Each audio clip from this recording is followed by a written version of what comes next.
ومصليا ومسلما اما بعد سامعین السلام علیکم ورحمۃ اللہ۔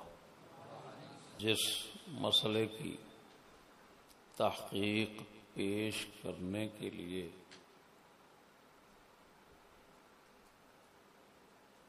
بندہ حاضر خدمت ہے، اس کا عنوان ہے امام اعظم کا تکفیر یزید سے سقوط کی کہانی۔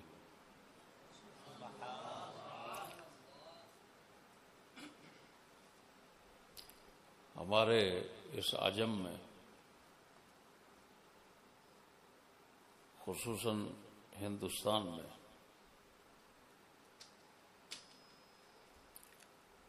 یہ بات بہت مشہور ہو گئی ہے کہ امام اعظم ابو حنیفہ رضی اللہ تعالی عنہ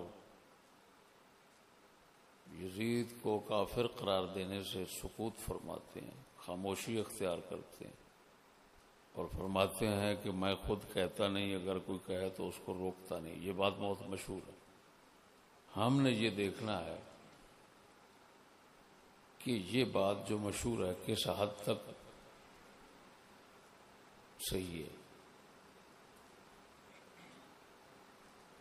ہے یا غلط ہے۔ کیا واقعتاً امام اعظم ابو حنیفہ رضی اللہ تعالی عنہ نے کو سکوت فرمایا ہے، خاموشی اختیار کی ہے؟ تو کون سی کتاب میں ہے؟ تو اس کے متعلق گزارش یہ ہے کہ یہ دعویٰ بندہ ناچیز کے مطالعہ کے مطابق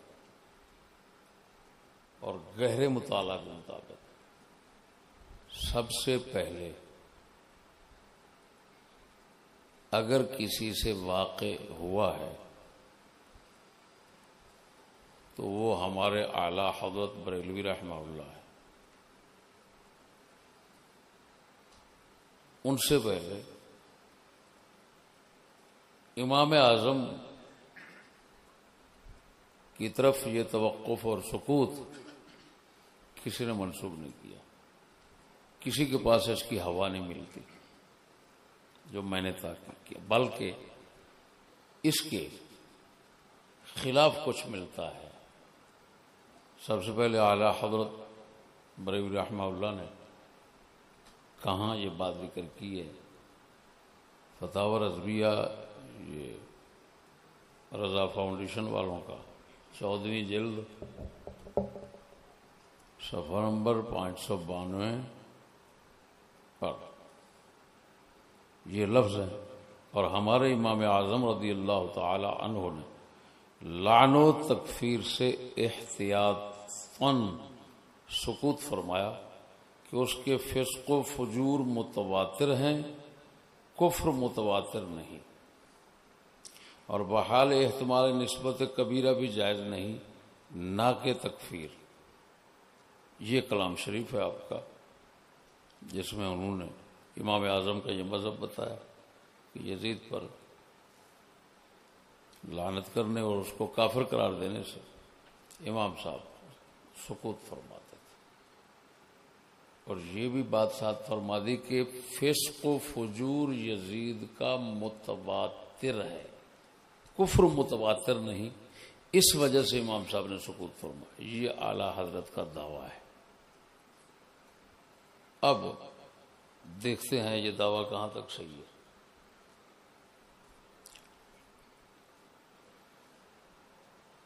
سابقین علماء، حنفی ہوں، شافعی ہوں، مالکی ہوں، حنبلی ہوں، کسی کے پاس امام اعظم کے حوالے سے یہ بات نہیں ملتی۔ پہلے میں کہتا تھا کہ امام صاحب کی تو کتابوں میں عقائد کی ہوں، فقہ کی ہوں، فقہ کی ظواہر الروایت ہوں، فقہ کی نوادر الروایت ہوں،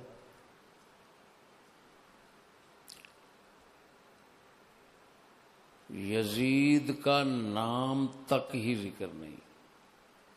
لیکن آج ایک نئی اطلاع ہوئی کہ کتاب ہے الآثار سیدنا امام ابو یوسف رضی اللہ تعالی عنہ کی دلائل فقہ حنفی میں یہ پہلی کتاب ہے. امام ابو یوسف کی کتاب الآثار مختلف کتب خانوں نے شائع کی ہے. میرے ہاتھ میں دار الکتب پشاور کی وہ ہے. اس کے صفحہ نمبر 179 اور روایت نمبر 379 اور سند یا صحیح ہے احناف کے نزدیک یا حسن تو ضرور ہے. امام ابو یوسف رحمہ اللہ روایت کرتے ہیں عن ابی حنیفہ عن ابی ہند ان یزید ابن معاویہ او خلیفۃ غیرہ کتب الی المدینۃ یسألهم عن صلاة الخوف فكتب إليه فيها بقول ابن عباس رضی اللہ تعالی عنہ. یہ روایت جس کا ترجمہ ہے کہ بے شک امام اعظم ابو حنیفہ رضی اللہ تعالیٰ عنہ ابو ہند سے صلاۃ خوف نماز خوف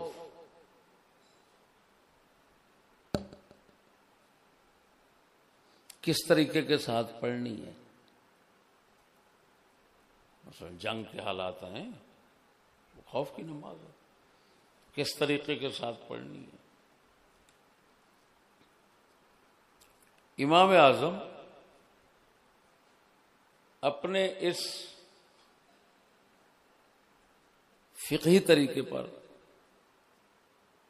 دلیل لا رہے ہیں. پہلے حضرت ابراہیم نخعی کا قول ذکر فرمایا, پھر حضرت سیدنا ابن عباس رضی اللہ تعالی عنہ کا قول اس کی تائید میں ذکر فرمایا کہ یزید بن معاویہ یا اس کے علاوہ کسی اور خلیفہ نے, یہ لفظ ہے, سب سے پہلے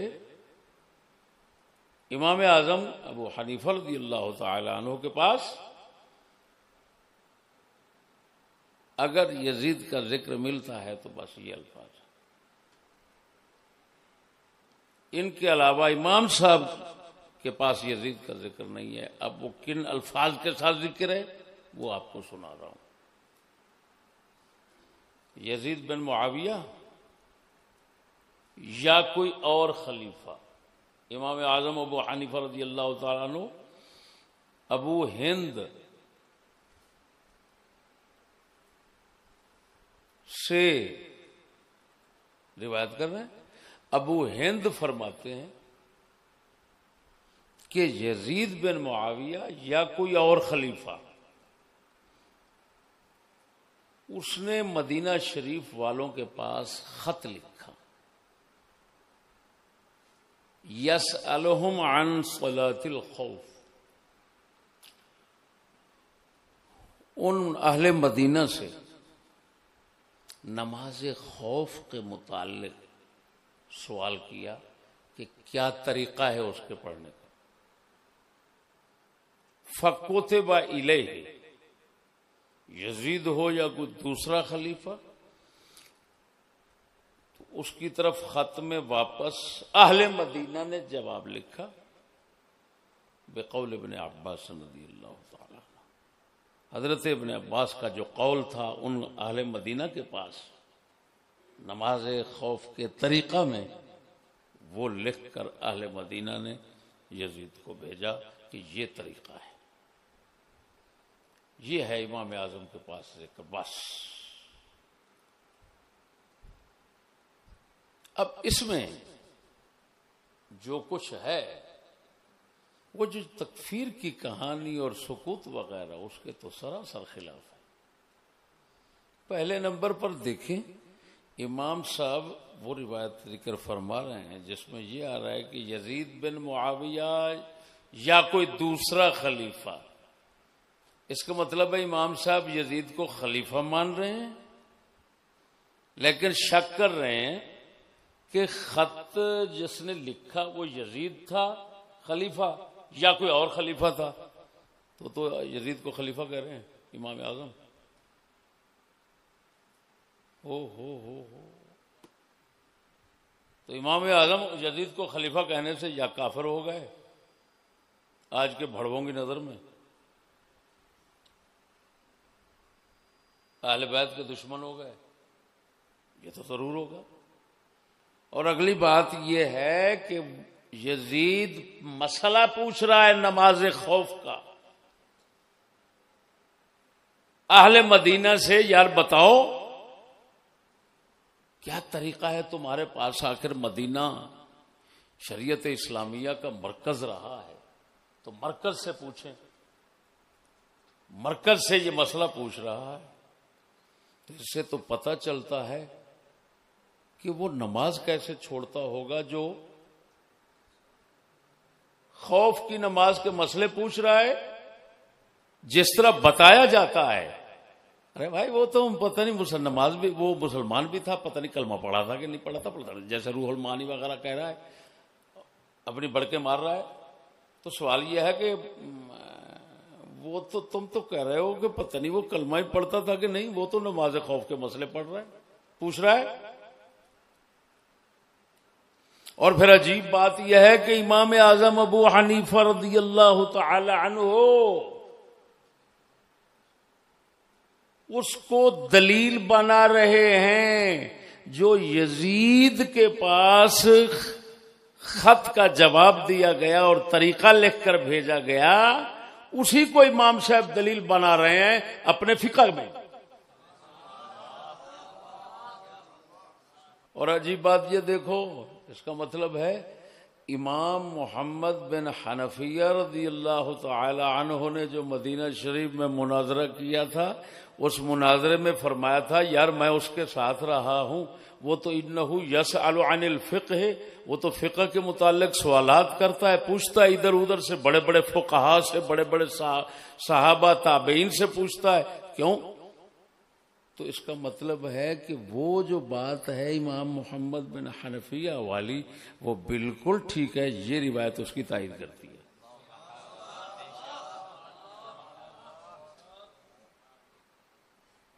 کوئی کتا کہہ رہا ہے اس کو نماز نہیں پڑھنا آتا تھا، کوئی کتا کہتا ہے اس کو وضو کوئی شے بھی نہیں آتی تھی، وہ تیرے باپ کے گھر میں بڑا ہوا تھا نا، تیری ماں دیکھتی رہی تھی اس کو، کتے کا بچہ تمہیں شرم نہیں آتی؟ دلے اگر ایسی بات ہوتی تو کیا سمجھتے ہو؟ جس شخص کی امامت پر، خلافت پر تمام صحابہ اس وقت کے، تمام تابعین اس وقت کے، تمام اہل بیت اس وقت کے متفق ہوئے وہ حضرت معاویہ ایسے جاہل بندے کو اپنا نائب بناتے؟ اگر نائب بنایا انہوں نے تو پھر وہ صحابی نہیں رہا، نائب بنایا ہے تو اس کا پھر سمجھو نعوذ باللہ من ذالک، سب سے پہلے ان کا بیڑا غرق ہوا اور پھر پچھلوں کا ہوا، جس طرح کہ آصف الوی بھونک رہا ہے۔ اور لعنتیوں کچھ تو خدا کا خوف کرو، بغیرت کے بچے۔ یہ ہے یزید، بتاؤ جو حضرت اہل مدینہ سے رابطہ رکھتا ہے علم حاصل کرنے کے لیے اور یعنی علمی سوالات کرنے کے لیے، اور امام اعظم اس کی بات کو دلیل بنا رہے ہیں، کتے کے بچے اس کو جاہل ثابت کرتے ہو.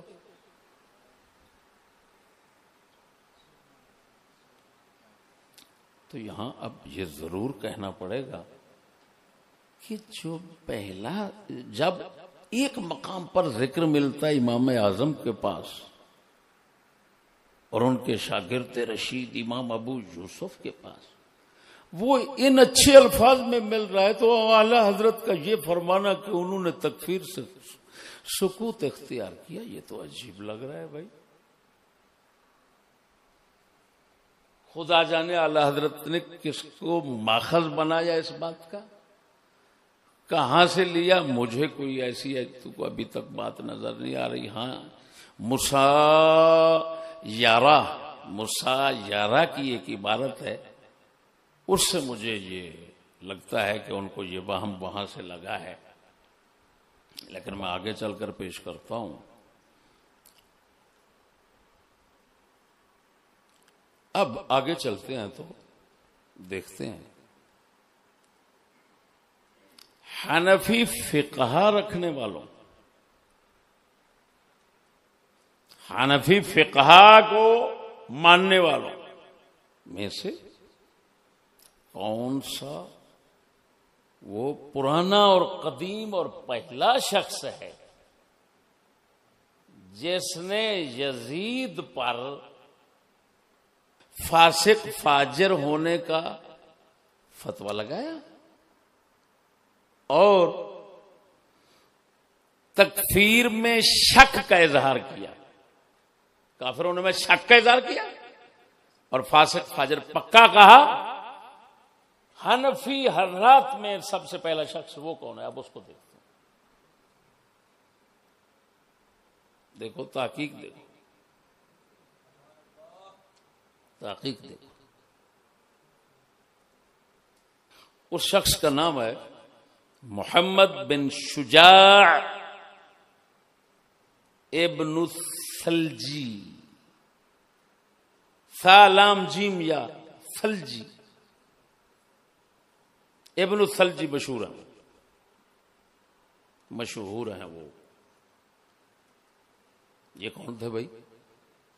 امام اعظم رضی اللہ تعالی عنہ کے شاگرد رشید امام محمد بن سماع کے شاگرد ہیں.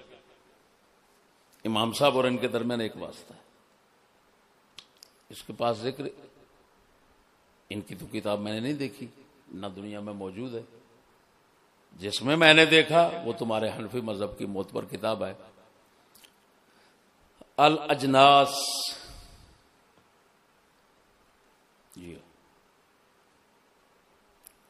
الاجناس فی فروع الفقہ الحنفی، احمد بن محمد بن عمر الجرجانی ابی العباس الناطفی الطبری الحنفی.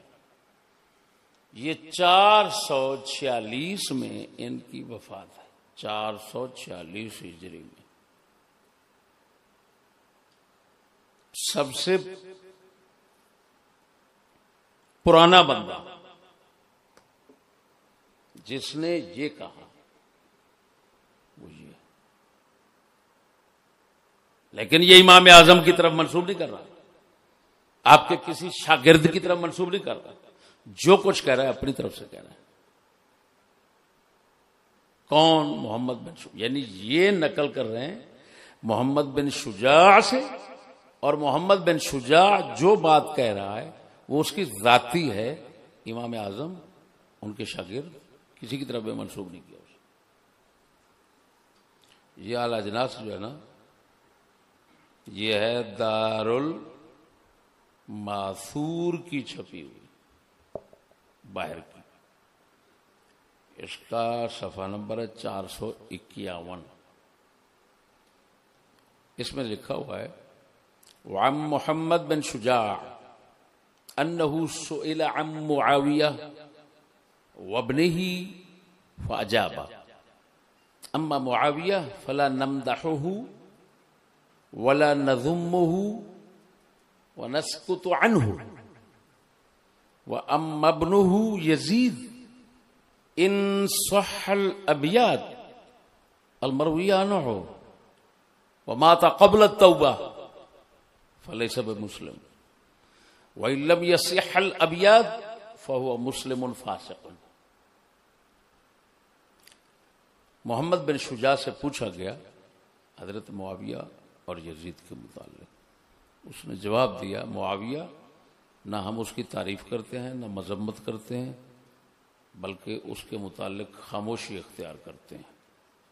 باقی رہا اس کا بیٹا یزید تو جو اشعار اس سے مروی ہیں لیت اشیاخی بے بدرن والے،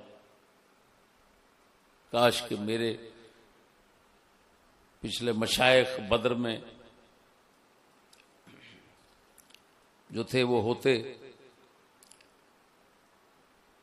اگر یہ اشعار صحیح ہوں یزید سے اور توبہ سے پہلے مرا ہو تو وہ بالکل مسلمان نہیں، اور اگر ابیات صحیح نہ ہوں نسبت صحیح نہ ہو تو وہ فاسق مسلمان ہے. یہ ہے عبارت. یہی عبارت پھر بعین ہی ان کے بعد ناطفی کے بعد یہ خزانۃ الاکمل پڑھی ہوگی. یہ بہت پرانی کتاب ہے فقہ حنفی میں. یہ ہے 522 کے. کب کے؟ 522. وہ ان سے پہلے کے تھے. یہ بات نہیں. بعین ہی یہی عبارت محمد بن شجاع والی وہاں لکھی ہے، یہاں بھی لکھی ہے. ٹھیک ہو گیا؟ اب بات کو سمجھ لیں.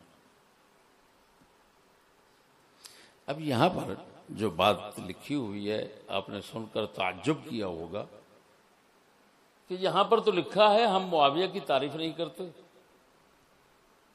مذمت نہیں کرتے اور سکوت اختیار کرتے ہیں. تو پہلے پوچھتے ہیں کہ اعلی حضرت کا بھی یہی عقیدہ ہے؟ آپ کو یہ صحیح لگا ہے؟ کیوں بھائی حضرت معاویہ کی تعریف نہیں کرنی؟ اب پہلے میں بتاؤں گا کہ محمد بن شجاع ابن الثلجی فقہ حنفی میں حوالہ تو آ گیا، ناطفی نے حوالہ تو دے دیا، لیکن دیکھتے ہیں کہ حضرت کا حال کیا ہے، حضرت خود کیا چیز ہے، محمد بن شجاع کیا چیز ہے. بڑے بڑے بد مذہب لوگ تمہاری فقہ حنفی رکھتے تھے، جیسے معتزلہ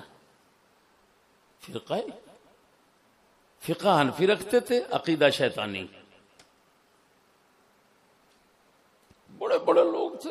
زمخشری فقہ حنفی کا، اس کی کتاب فقہ حنفی میں پڑھی ہے، میرے پاس پڑھی ہے. شامی میں بھی اس کے حوالے ہیں، لیکن تھا بدترین معتزلی، تھا بدترین زمخشری. تو دیکھتے ہیں ابھی محمد بن شجاع یہ کیسا بندہ ہے. جو جاہل کا بچہ ہے وہ تو یہ دیکھے گا ارے بھائی ناطفی میں آ گیا، بات ختم ہو گئی. اب میں بتاؤں اس نے سب سے پہلے یہ بات کیوں کی کہ معاویہ کو نہ گالیاں دیتے ہیں، نہ تعریف کرتے ہیں، نہ مذمت کرتے ہیں، خاموشی اختیار کرتے ہیں. بتاؤں یہ غلاظت اس کے منہ سے کیوں نکلی؟ بتاؤں؟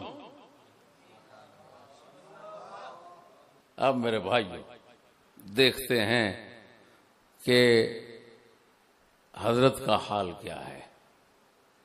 لیجئے حضرت وجہ سنیے. یہ حنفیوں کے طبقات بیان کرنے پر کتاب ہے. حنفیوں کے طبقات کو سب سے پہلے اس شخص نے بیان کیا ہے. یعنی دوسرے لفظوں میں تمہارے فقہائے حناف جو ہیں ان کے حالات سب سے پہلے جمع جس بندے نے کیے ہیں یہ ان کی کتاب ہے. ان کا نام شریف ہے, دنیا میں مشہور ہیں, دنیا میں مشہور ہیں محدث عبد القادر ابن ابی الوفا القرشی الحنفی المصری. پیدائش ہے ان کی 696 میں. یہ لکھا ہوا ہے اس کے اوپر, وَهُوَ أَوَّلُ مَنْ صَنَّفَ فِي طَبَقَاتِ السَّادَةِ الْحَنَفِيَّةِ.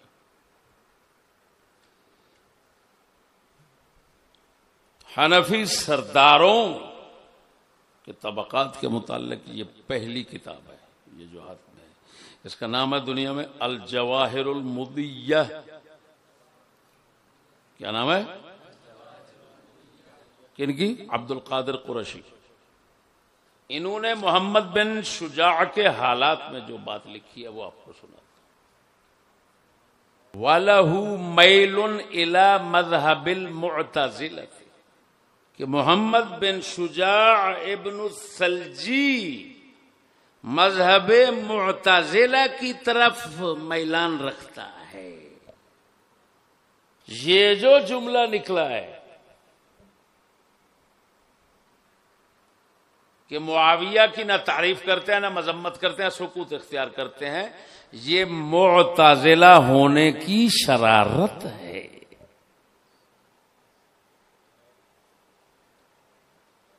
ورنہ تمہارے تو تمام ائمہ کرام حضرت معاویہ کی تعریفیں لکھتے آ رہے ہیں. معتزلہ جو ہیں وہ تو حضرت معاویہ کو کافر سمجھتے ہیں. تو انہوں نے کہا میلن, کیا کہا؟ اس کے اندر جھکاؤ ہے. اس کا مطلب ہے کٹر معتزلی تو نہیں بنا, لیکن مخلوط بن گیا, ریڑھو گھیڑو بن گیا, ریڑھو گھیڑو. تو اسی وجہ سے تھوڑی نرمی کر دی. کافر کہنے کی بجائے کہتا ہے کیا نہیں کریں گے, ہم تعریف بھی نہیں کریں گے, مذمت بھی نہیں کریں گے, اور خاموشی اختیار کریں گے. پتہ چل گیا. اب دیکھتے ہیں حضرت ویسے علماء و محدثین کے ہاں کتنا معتبر بندہ تھا. یہ کتاب ہے الکامل فی ضعفاء الرجال, کامل ابن عدی مشہور ہے. محمد بن شجاع کے حالات میں لکھتے ہیں, اللہ اکبر, سنیے کیا ذرا. حضرت کہتے تھے سمعت موسیٰ بن القاسم بن موسیٰ بن الحسن بن موسیٰ الاشیب یقول کان ابن الثلجی یقول من کان الشافعی انما کان یصحب ابن المغنی فلم يزل يقول هذا إلى أن حضرته الوفاة فقال رحم الله أبا عبد الله يعني الشافعية وذكر علمه وقال قد رجعت عما كنت أقول فيه.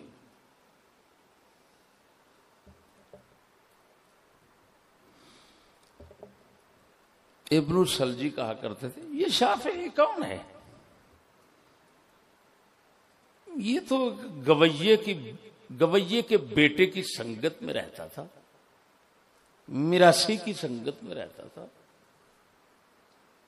یہی کہتا رہا یہاں تک کہ مرنے کا وقت حضرت کا قریب آ گیا تو کہنے لگا اللہ رحمت فرمائے ابو عبداللہ شافعی پر, اور علم ذکر کرنے لگ گیا اور کہنے لگا یار سچی بات یہ ہے جو میں کہتا رہا ہوں غلط کہتا رہا ہوں, میں اب رجوع کر کے جا رہا ہوں, شافعی صاحب علم بندہ ہے.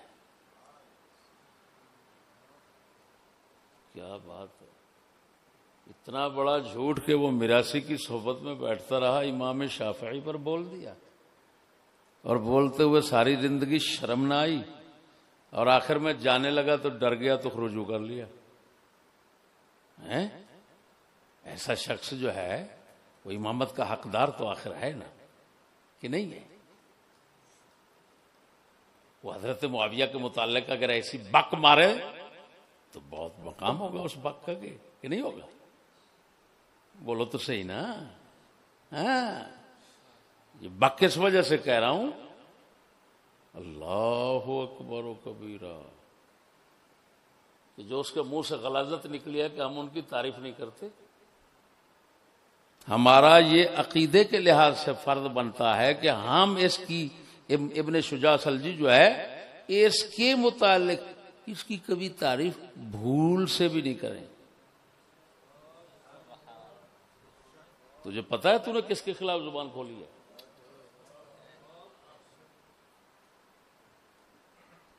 تو جن کے شاگردوں، جن کے ماننے والوں میں بیٹھنے کے قابل نہیں تھا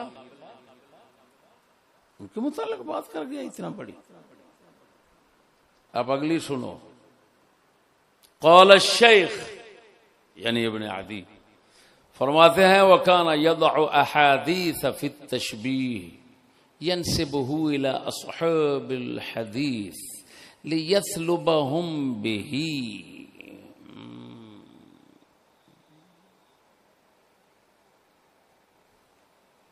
حضرت کیا کرتے تھے؟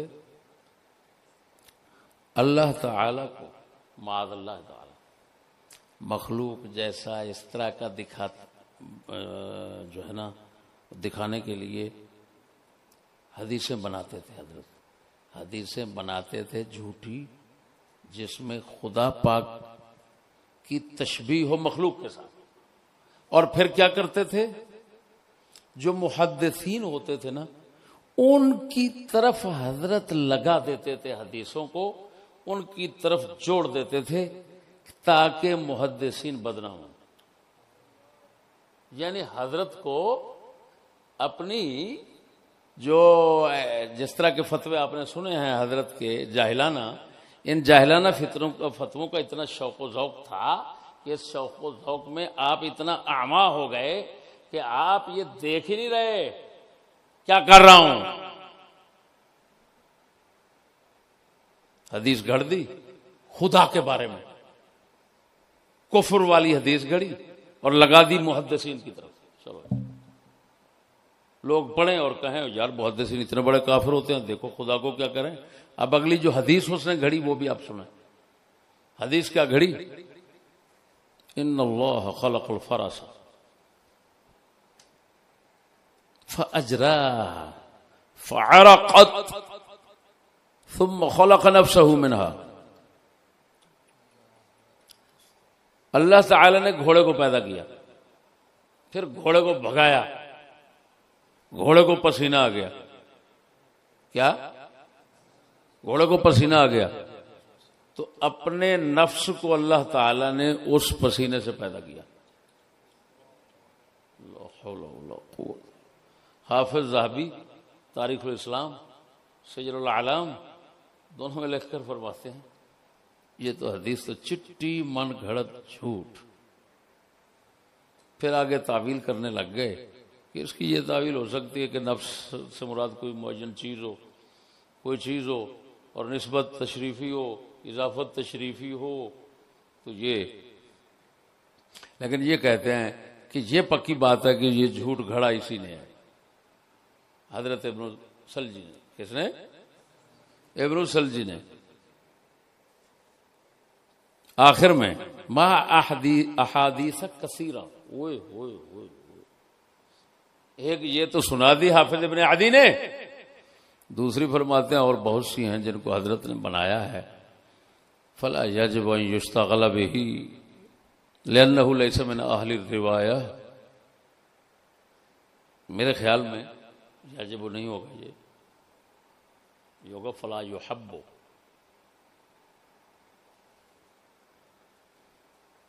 اور ممکن ہے کہ فلا یصح سے کاتب نے بگاڑ کے لاجب کر دیا. ظاہر بات ہے جو اتنی من گھڑت حدیثیں ہوں ان کو کہنا کہ ضروری نہیں ہے ان میں مصروف ہونا، اس کا مطلب ہے جائز ہے، مستحب ہے. اگر کہتے ہیں لا یحب محبوب نہیں ہے تو پھر بھی جواز ثابت ہو جائے گا، جبکہ تو ایسی حدیثوں میں مبتلا ہونا، ان میں مصروف ہونا سرے سے جائز ہی نہیں، لہذا فلا یصح تھا، کاتب نے قلم چلایا اور یجب بنا دیا۔ لأنه ليس من اہل الروایہ، یہ شخص تو اہل روایت میں سے ہے ہی نہیں۔ حملہ التعصب على ان وضع احادیث یطلب اہل الاثر بذلك، یہ تو متعصب شخص تھا، محدثین کے ساتھ تعصب رکھتا تھا اور ان کے تعصب میں اندھا ہو کر اتنی حدیثیں گھڑ لیتا تھا۔ تو یہ اب جس کو روایت کا اہل نہیں قرار دے رہے، سچی بتانا وہ فتوے کا اہل ہوگا؟ اس سے آگے چلتے ہیں۔ یہ ہے الانصاب، امام سمعانی کی، یہ حنفی ہے۔ کون ہے؟ بہت بڑا محدث ہے امام سمعانی، بولو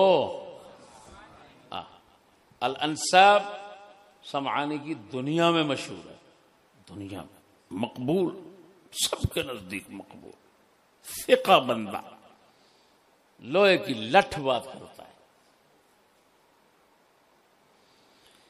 آپ ثلجی کے لفظ کے تحت فرماتے ہیں سئل احمد بن حنبل عنہ فقال مبتدع صاحب ہون۔ امام احمد بن حنبل سے پوچھا گیا ابن الثلجی کے متعلق، آپ فرماتے ہیں بد مذہب ہے، بدعتی ہے، ضال گمراہ ہے۔ پھر بعث المتوکل الى احمد بن حنبل، خلیفہ متوکل عباسی غفر اللہ له ورحمہ اللہ، یہ وہ شخص ہیں جنہوں نے خلق قرآن کے عقیدے کو ختم کیا تھا اور پھر امام اہل سنت کے مذہب کو زندہ کیا تھا اس نے۔ تو خلیفہ متوکل عباسی جو تھے، انہوں نے رحمہ اللہ تعالی، انہوں نے امام احمد بن حنبل کی طرف بندہ بھیجا، سوال بھیجا ابن الثلجی اور یحییٰ بن اکثم کے متعلق کہ ان دونوں میں سے کس کو قاضی بنا جانا چاہیے۔ تو امام احمد نے لکھا اما ابن الثلجی فلا ولا علی حارث، جو ابن الثلجی ہے نہ تو اس کو قاضی بنا سکتے ہو اور نہ ہی اس کو چوکیدار رکھ سکتے ہو۔ سمجھتے جاؤ فتوے جو فتویٰ دینے والا ہے کتنا بڑا بندہ ہے۔ اللہ رحمت فرمائے خدا ناطفی پر کہ کہیں وہ نقل کر کے ساتھ تھوڑی جی ان کی حیثیت بتا دیتے۔ میں نے تو تحقیق کر کے اس کی جڑ نکال لی، دوسرے کیا کریں گے؟ وہ تو کہیں گے بس ناطفی میں آ گیا، اچھا ناطفی میں آ گیا، او تو پھر تو یہ فقہ کتاب فقہ، یہ تو امام اعظم کا مسئلہ بن گیا، بات انہوں نے، یہ تو امام اعظم کی بات ہے، ان کی فقہ ہے، بات ختم۔ وہ چوڑ امام صاحب کی فقہ بعد میں جن حضرات نے جمع کی ہے ان میں فتاوا کیا کیا، ان میں کیا کیا کس کس بندے کی باتیں لکھ دی جاتی ہیں۔ بڑوا کوئی اندھا ہے؟ سنا،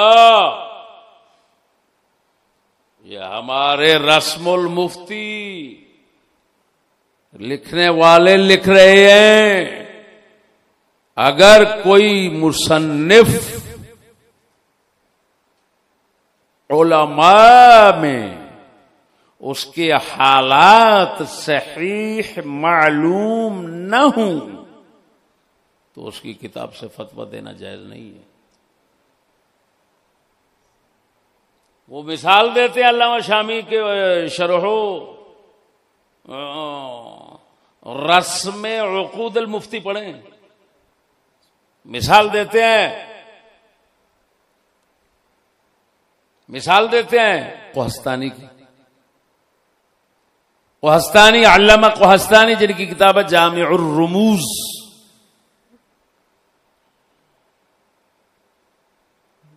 وہ کہتے ہیں اس کی کتاب سے فتویٰ دینا جائز نہیں ہے، یہ ضعیف کتابوں سے ہے۔ ارے بھائی کیوں بھائی؟ فرماتے ہیں مصنف مجہول ہے، مصنف کا حال معلوم نہیں۔ اچھا، مصنف کا حال معلوم نہ ہو تو کتاب سے فتویٰ نہیں دے سکتے، اور اگر مصنف کا حال تو معلوم ہو لیکن حضرت کا حال ایسا گندا ہو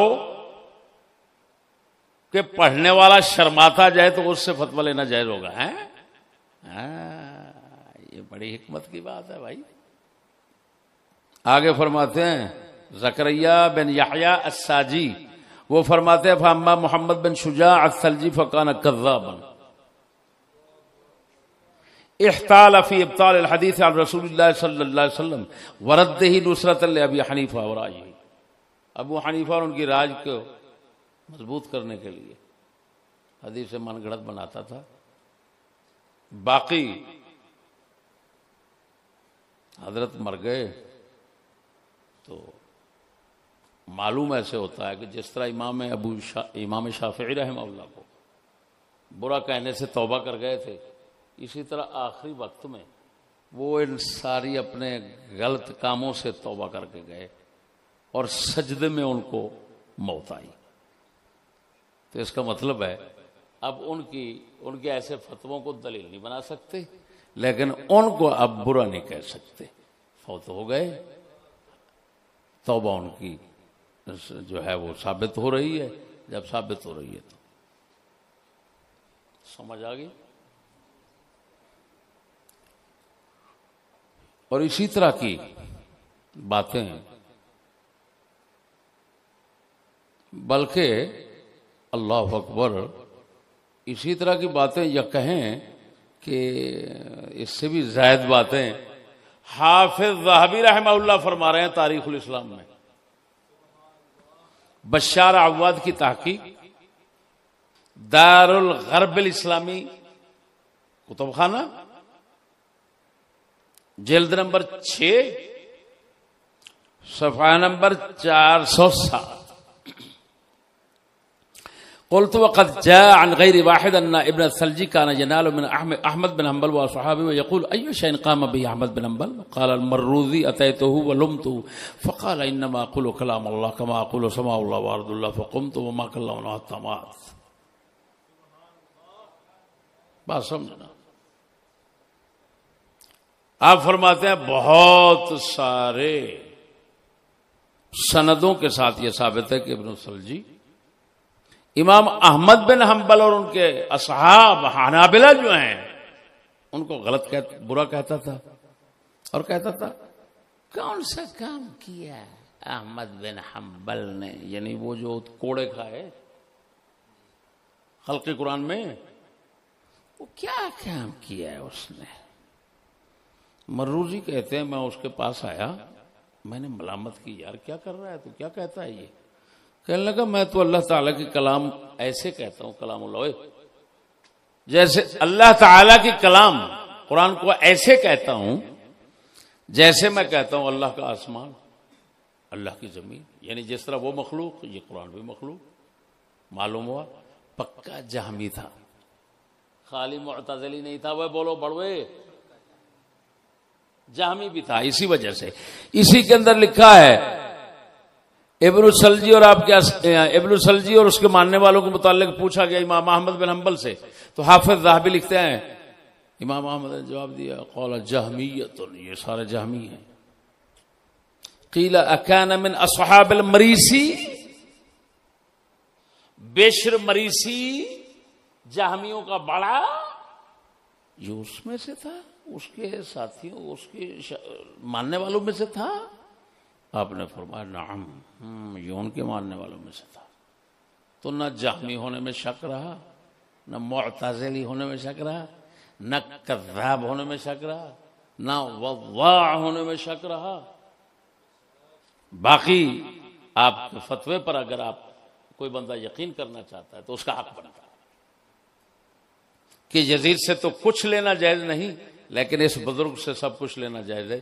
مبارک مبارک. خیر ایک بات یہاں پر بہت اچھی لکھی ہے.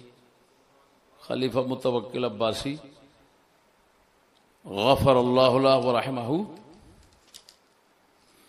قاضی بنانے کا ارادہ کیا ان کا، تو ان کو بتایا گیا یہ بشر مریسی کے ماننے والوں میں سے ہے.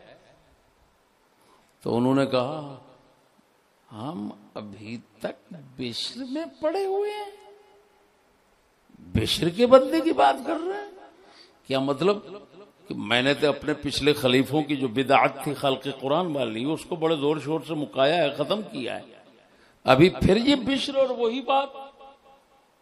ادھر دیکھ جو خط آیا تھا اس کے قاضی بنانے کے لیے متوکل کے پاس کے انہوں نے پکڑا، چیر پھاڑ کر پھینک دیا کہ ابھی اس جہمی کو میں قاضی بناؤں. انہوں نے قاضی بنایا. بس سمجھ آ رہی ہے. تو حق بنتا تھا علامہ ناتفی رحمہ اللہ کا، جس طرح متوکل عباسی نے خط پاڑ کر پھینک دیا تھا یہ بھی اس کا فتویٰ پاڑ دیتے. کاش اتنا بڑی غلط بات نقل نہ کرتے. جی اس سے سمجھو امام ناتفی نے اپنی قدر کم کی ہے یہ فتویٰ نقل کر کے. سمجھ نہیں آ رہی. یہ صحابی رسول کے خلاف زبان ہے. اتنا زبان کھلی تو کیوں کھلی؟ کس نے ناتفی کو اتنا اجازت دی؟ یہ وہی بات ہے. امام رازی رضی اللہ تعالی عنہ نے لکھا کہ جن حدیثوں میں آتا ہے ابراہیم علیہ السلام سے نے 3 جھوٹ بولے، فرمایا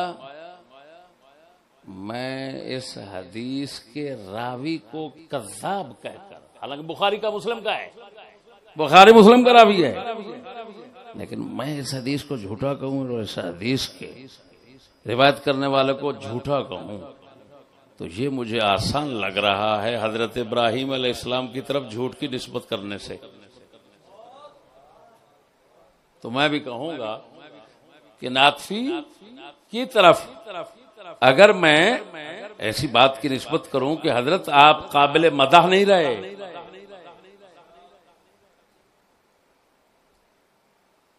تو مجھے آسان لگ رہا ہے. انہوں نے خیال نہیں کیا. اور پھر تمہیں پتہ ہے کہ اعلیٰ حضرت معاویہ کے متعلق کیا کیا تعریف کے کلمات کہتے ہیں. فرماتے ہیں جس نے ان کی خلافت نہ مانی اس نے حسن کو نہ مانا، جس نے حسن کو نہ مانا اس نے ان کے نانا کو نہ مانا، جس نے ان کے نانا کو نہ مانا وہ تو خدا کو نہیں مانا. بتاؤ کتنا بڑی بات کر گئے. مولانا فضل رسول بدائی رحمہ اللہ کی کتاب کے حاشیے میں وہ اعتقاد پر جو ہے. خیر الحمدللہ تعالی یہ اب ہمیں پتہ چل گیا کہ بھائی یزید کو پکا فاسق کہنا اور تکفیر میں شک کرنے کا اظہار. او بھائی یہ حنفیوں کے پاس سب سے پہلے کس بندے کے پاس آیا؟ ابن الثلجی کے پاس. اور ابن الثلجی کی عظمت جو تھی وہ ہم نے سمجھ لی، آپ نے بھی سمجھ لی. اب ابن الثلجی کے بعد حنفی مذہب کا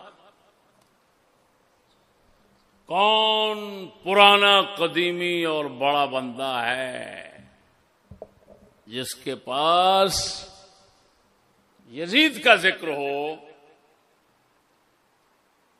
ان کا نام دنیا میں مشہور ہے، فقیہ ابو اللیث سمرقندی.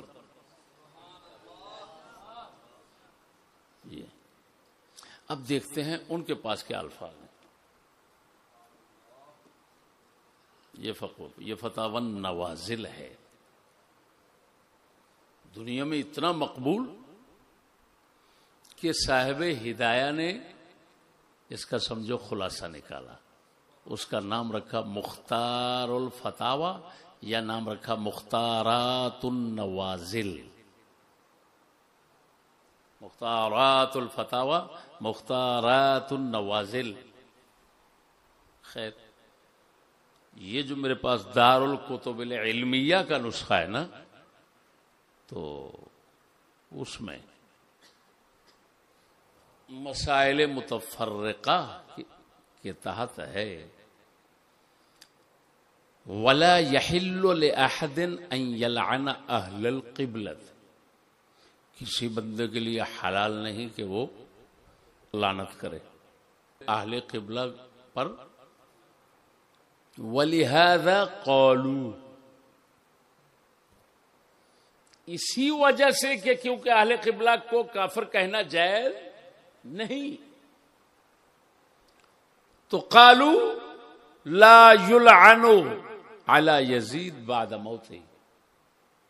یزید کے مرنے کے بعد اس پر لعنت نہ کی جائے گی. قالوا، ان کے دور کے تمام فقہا یہ کہتے ہیں، یہ وہ فرما رہے ہیں.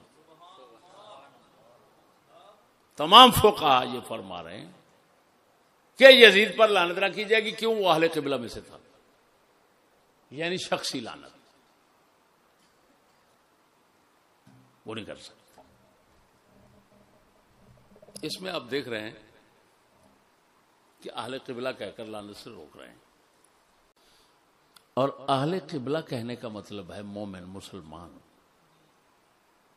لیکن دیکھنا تو یہ ہے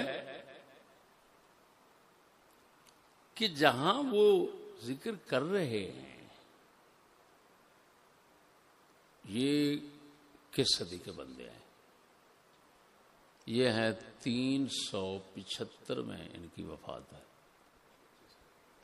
کتنے میں؟ 75 ہجری میں. اور یہ امام ابو حنیفہ کے 5 واسطوں سے شاگرد بنتے ہیں. یعنی 4 واسطوں سے ابو یوسف کے بنتے ہیں اور ابو یوسف امام اعظم کے بنتے ہیں، تو 5 واسطوں سے فقی ابو اللیث. سمجھ نہیں آ رہی؟ ان کے پاس جو الفاظ تھے وہ آپ نے سن لیے کہ لعنت سے منع کر رہے ہیں. اب جناب جی دیکھتے ہیں ان کے بعد حنفیوں کے پاس کون سا پرانا قدیم بڑا بندہ ہے جن کے پاس یزید کا ذکر ہے. وہ ہیں سیدنا امام ابو منصور ماتوریدی رضی اللہ عنہ، جو ہمارے عقیدے کے مشہور امام ہیں. یہ میرے پاس السیف المشہور فی شرح عقیدت ابی منصور، امام ابن السبکی. امام سبکی مشہور بندے ہیں، یہ ان کے بیٹے تھے. 771 ہجری میں ان کی وفات ہے. تو یہ فرماتے ہیں ثم لا يجوز ان يلعن يزيد لانه فاسق جاز ان يغفر له ولو لم يغفر له ذنبه فسبابه فسوق لانه مسلم وان عوقب بذنوبه فمصيره الى الجنه اذ لا يخلد في النار فاسق على اصولنا انما التخليد للكفار. فرماتے ہیں جائز نہیں کہ یزید پر لعنت کی جائے کیونکہ وہ فاسق تھا. ہو سکتا ہے جائز ہے، صحیح ہے کہ اس کو بخش دیا جائے، کیونکہ فاسق بدکار بندہ مومن مسلمان ہو تو اس کو تو خدا بخش دے گا، تو اس کا بخشنا، اس کا بخشا جانا بالکل صحیح ہے. ولو لم یغفر، اگر بالفرض اس کا گناہ نہ بخشا جائے تو پھر بھی فسبابہ فسوق، اس کو برا بولنا فسق ہے، اس کو برا بولنے والا خود فاسق ہو جائے گا، کیونکہ حضور صلی اللہ علیہ وسلم نے فرمایا سباب المسلم فسوق. مسلمان کو گالیاں دینے والا چاہے برا ہو اگلا، گالیاں دینے والا فاسق ہے، لأنہ مسلمون، کیونکہ مسلمان ہے. وَإِنْ عُوقِبَ بِذُنُوبِهِ، اگر اس کو اپنے گناہوں کی سزا دے دی جائے گی، فَمَصِيرُهُ إِلَى الْجَنَّةِ، جانا تو آخر اس نے جنت میں ہے، یعنی خدا کی جنت، یہاں کے مولوی پیروں کی نہیں. ہاں یہاں کے مولوی پیر تو تمہیں نہیں جانے دیتے. ہاں ان بڑووں نے تو اپنی جنت بنا رکھی ہے، مرزے والی، چنیوٹ والی. ہاں وہ کہتے ہیں ہمارا یہ حرامی جتنا بڑا کافر ہوگا یہ جنتی ہے پکا. رہا کو مسلمان اگر حضرت کے خلاف ہے تو وہ جنت اس پر حرام ہے، وہ سیدھا جہنم ہے. یہ تو ان کی جنت کی بات نہیں کر رہا، خدا پاک کی جنت کی بات کر رہے ہیں. امام ابو منصور ماتوریدی فرما رہے ہیں، ابن السبکی فرما رہے ہیں کیا کہ فبصیر الجنہ، کیوں جہنم میں صرف رہنا ہے کافر نے. فاسق ہمارے اصولوں کے مطابق فاسق ہمیشہ جہنم نہیں رہ سکتا. اب بات سمجھنا، یزید کو فاسق یہاں کہا لیکن اس کی مغفرت کو بھی صحیح سمجھا، اس کو مسلمان بھی قرار دیا، ٹھیک ہے. لیکن سچی بتانا یہاں جتنے حوالے آپ سن چکے ہیں کہ جن کے پاس قدیم سے قدیم کتابوں میں یزید کا ذکر ہے، کہیں سنا ہے اب تک کہ امام اعظم کے متعلق لکھا ہوگا امام اعظم نے سکوت اختیار کیا؟ اب عجیب بات سنو، عجیب باتیں سنو. یہ اپنی کتابوں سے نکلتے ہیں باہر دوسری کتابوں کی طرف، سمجھ نہیں آ رہی، دوسری کتابوں کی طرف چلتے ہیں. امام ابن حجر ہیثمی مکی رحمہ اللہ،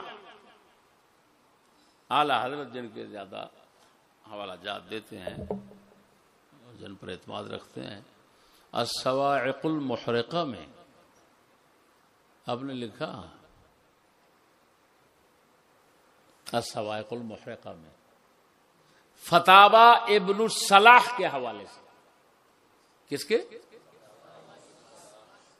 بہت بڑے محدث، شافعی مذہب کے بہت بڑے محدث،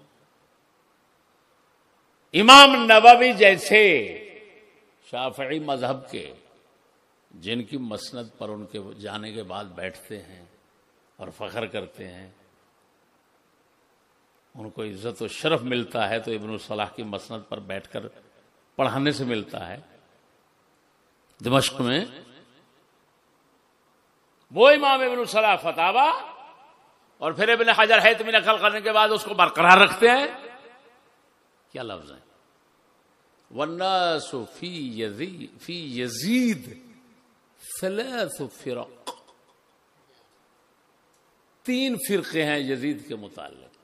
لوگوں کے کتنا؟ یعنی مسلمانوں کے تین فرقے ہیں. فرقۃ تتولاہ وتحبہ، ایک فرقہ وہ ہے جو یزید سے دوستی رکھتا ہے اور محبت کرتا ہے اس سے. یہ عرب میں خصوصاً کردی لوگ ہیں، وہ زیادہ یہ کام کرتے ہیں. بلکہ میں گیا ہوں سعودی عرب میں تو مجھے بتایا گیا کہ یہاں ایک گاؤں ہے عربیوں کا، وہ پورا گاؤں ہی یزید کا عاشق ہے.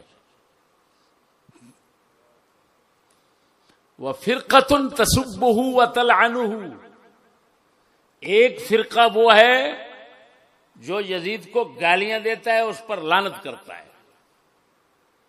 وَفِرْقَةٌ مُتَوَسِّطَةٌ فِي ذَلِكَ لَا تَتَوَلَّاهُ وَلَا تَلْعَنُهُ، ایک فرقہ ایسا ہے جو یزید سے دوستی نہیں رکھتا، اس پر لعنت نہیں کرتا، اور درمیانے مسلک پر چلتا ہے. کہتا ہے جس طرح دوسرے فاسق بادشاہ گزرے ان طرح کا یہ بھی ہے.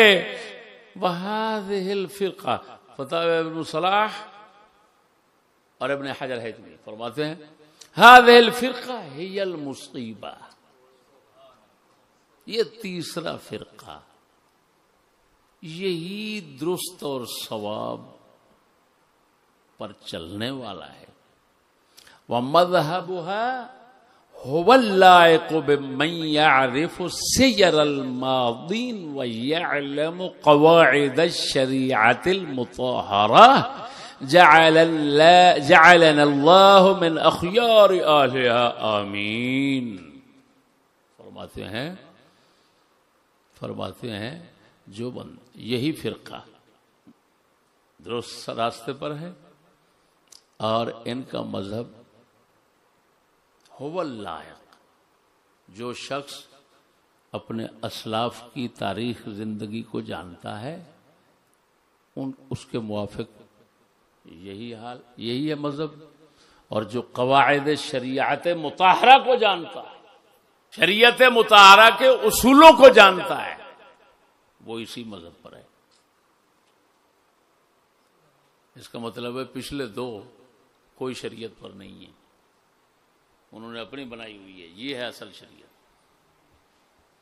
اب دیکھو 3 مذہب بتائے. کتنے؟ ایک ہے محبت کرنے والا، ایک ہے گالیاں دینے والا، ایک ہے نہ دوستی کرتے ہیں نہ لعنت کرتے ہیں نہ مذمت کرتے ہیں. یہ تیسرا مذہب ہے.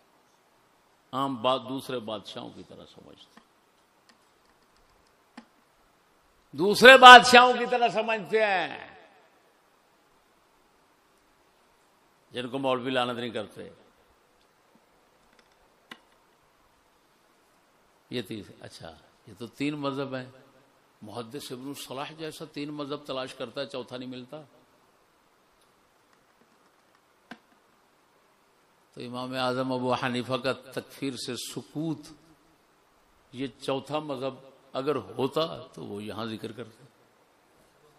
اب چلتے ہیں اس بات کی طرف جو مجھے ذہن میں لگتا ہے کہ اعلی حضرت کو یہ دھوکہ کہاں سے لگا. میں اپنی دانست اور بساط کے مطابق بات کر رہا ہوں. یہ کتاب ہے المسایرہ مع المسامرہ. مساجرہ ابن حمام کی ہے عقیدے پر. مساجرہ کمال بن ابی شریف رحمہ اللہ شرح ہے، ساتھ میں قاسم بن قطلوبغا کی شرح ہے. تو میرے بھائیوں،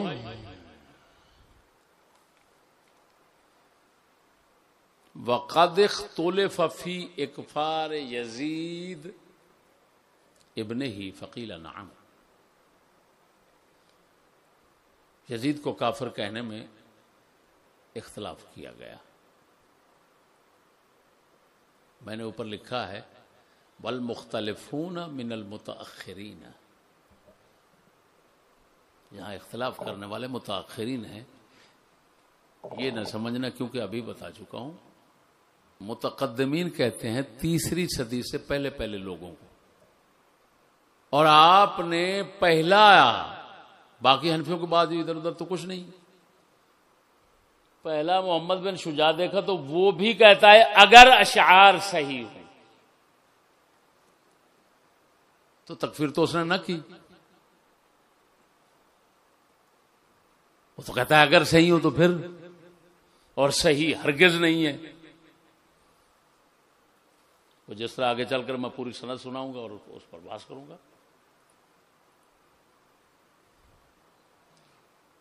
تو بھائی تکفیر جدید میں اختلاف کیا متاخرین نے.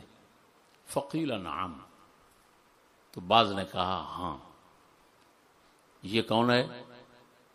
پہلا شخص ابن جوزی.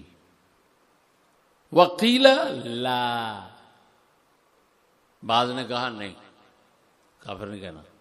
کیوں؟ اذ لم یثبت لنا عنہ تلک الاسباب الموجبہ للکفر، کیونکہ ہمارے تک کفر کے اسباب اس کے وہ کوئی نہیں پہنچے جن سے کفر لازم آئے، ایسی کوئی بات اس کی نہیں پہنچی. اب یہ لکھتے ہیں امام ابن حمام وحقیقت الامر التوقف فیہ، فرمایا حقیقت اس مسئلے میں یہ ہے کہ توقف کرنا چاہیے. بات نہیں سمجھے؟ کافر کہنے میں کلامی نہ کرو، چھوڑو، خدا کے سپرد کرو. والرجع امرہ الی اللہ سبحانہ وتعالی، یہ نہیں ہے کہ دل میں عقیدہ رکھنا ہے کفر کا اس کے،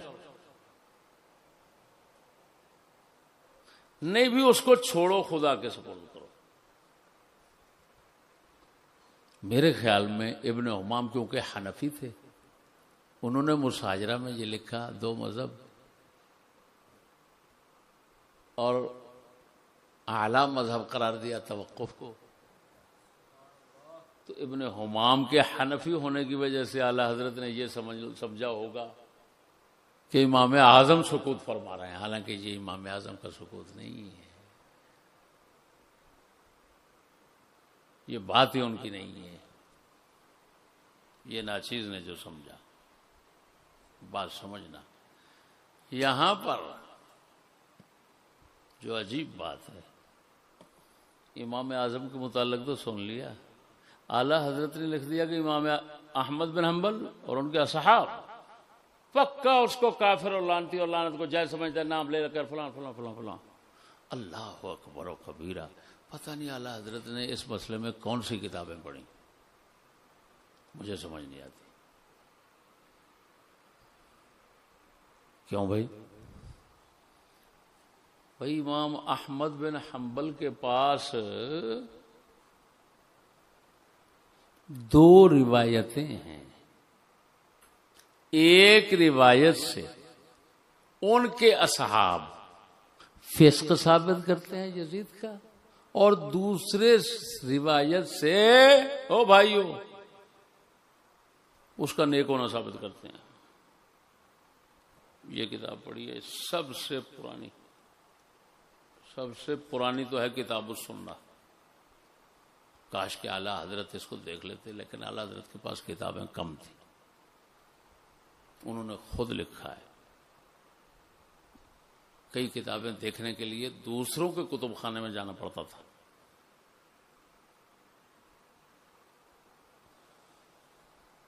اب کتابوں کی طباعت بہت زیادہ ہے، بہت زیادہ ہے. کتاب السنہ میں دو روایتیں موجود ہیں. کتاب السنہ میں دو روایتیں موجود ہیں، 845 846.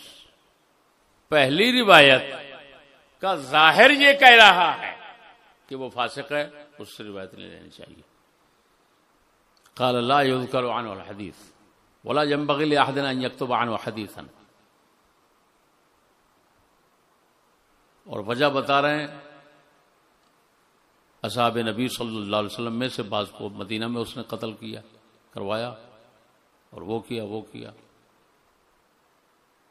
مدینہ میں لوٹ مار کروائی، تو حدیث اس سے نہیں لینی چاہیے. اگلی روایت میں ہے، اور دونوں روایتیں صحیح ہیں. عجیب بات یہ ہے، اگلی روایت میں ہے کہ راوی کہتے ہیں کہ میں نے امام سے پوچھا کہ کوئی بندہ کہتا ہے یزید بن معاویہ پر لعنت، آپ نے فرمایا لا تکلم فی ھذا، اس میں مت بول. قلت ما تقول، آپ نے فرمایا قال النبی صلی اللہ علیہ وسلم لعن المومن کا قتل ہی، مومن پر لعنت کرنا تو اس کے قتل کے مترادف ہے. تو اگر لعنت کرے گا تو سمجھو تو یزید کو قتل کر رہا ہے، یزید مومن ہے، اس کو قتل کرنے سے تو جہنمی بن جائے گا. دوسرا حضور نے فرمایا خیر الناس قرنی ثم الذین یلونہم، بہترین دور میرا ہے پھر ساتھ والوں کا، تو وہ تو ساتھ والے دور میں آ رہا ہے. قد صار یزید فیہم، یزید ان میں بن چکا ہے، یعنی کن میں؟ ثم الذین، یعنی خیر الناس میں، حضور کے صحابہ کے بعد خیر الناس میں بن چکا ہے. اور حضور نے فرمایا من لعنتہ او سببتہ فجعلھا لہ رحمہ،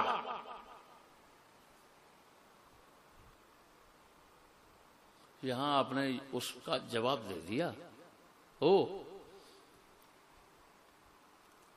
جو ایک مشہور روایت ہے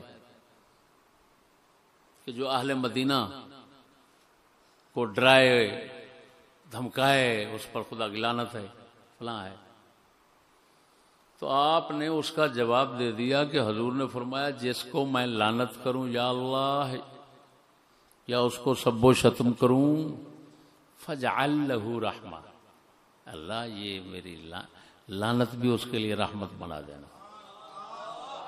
تو امام احمد فرما رہے ہیں وہ حضور نے جو بد دعا دی جا ایسا کیا، تو حضور نے تو ساتھ میں فرما دیا اگر رحمت بنا دے تو اس کے لیے تو رحمت بن گئی. اب کیا کہنا چاہتے ہو، کیا لینا چاہتے ہو اس سے؟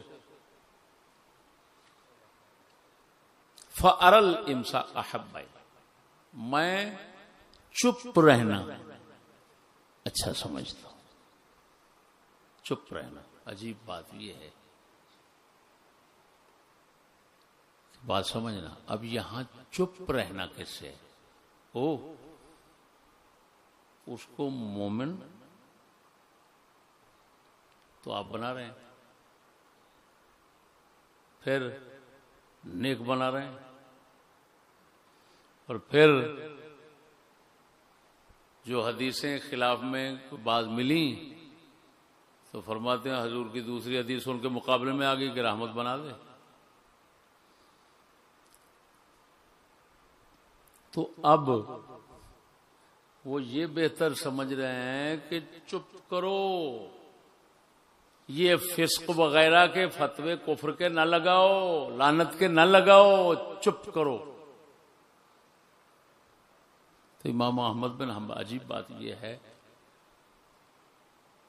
کہ مطلب وہ تو سکوت تکفیر سے ہو گیا نا، یہاں تو مطلقاً سکوت کی نصیحت کر رہے ہیں. تو عجیب بات یہ ہے کہ یہ سکوت تو ہو رہا ہے امام احمد بن حنبل سے، اور سکوت منسوب ہو گیا امام اعظم ابو حنیفہ کی طرف. کیسی عجیب بات ہے. اسی وجہ سے قاضی ابو یعلا کبیر بغدادی رضی اللہ تعالیٰ عنہ، حنبلی مذہب کے بہت بڑے امام تھے. یہ مسئلہ فی یزید بن معاویہ حل یحکم بفسقہ ام لا، ان کی کتاب ہے کتاب الروایتین والوجہین، عقیدے پر. اس کے 3 حصے ہیں، کتاب الروایتین والوجہین کے 3 حصے ہیں. ایک حصہ ہے عقیدے کا، ایک حصہ اصول فقہ کا، ایک حصہ فقہ. امام احمد بن حنبل سے 2 روایتیں، ایک یہ ایک یہ، جو آپس میں مخالف ہیں. ان دونوں کو ذکر کرتے ہیں، ذکر کر کے دونوں کی دلیل دیتے ہیں. اس کی دلیل یہ ہے، اس کی دلیل یہ ہے. یہ کتاب اس موضوع پر ہے. تو کتاب الروایتین والوجہین میں یہ ساری بحث فرمائی. یہ دیکھو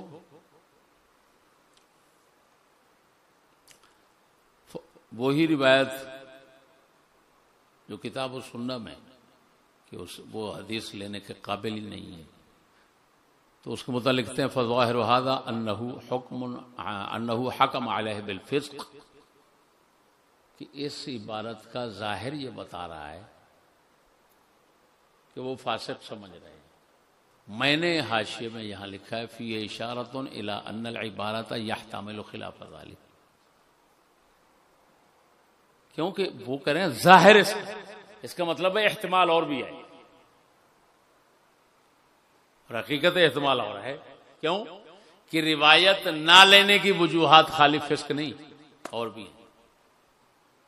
امام بخاری رضی اللہ تعالیٰ گھوڑے کو ایک بندہ دانے ایسے یعنی جھوٹ سے جھولی میں دکھا کر پکڑ رہا تھا. آپ نے فرمایا یہ جانور سے دھوکہ کر رہا ہے، اس سے میں جائز نہیں سمجھتا روایت لینا، حالانکہ خدا را اس کا تو کوئی گناہ ہی نہیں ہے. تو یہاں امام احمد بن حنبل کو روکنا اس وجہ سے تو ہو سکتا ہے نا. پھر یہاں پر وہ روایتیں نقل کرنے کے بعد پھر وہ روایتیں نقل فرمائی جس میں فرمایا بھائی یزید پر چپ نہ کرنا، نہ بولنا اس کو.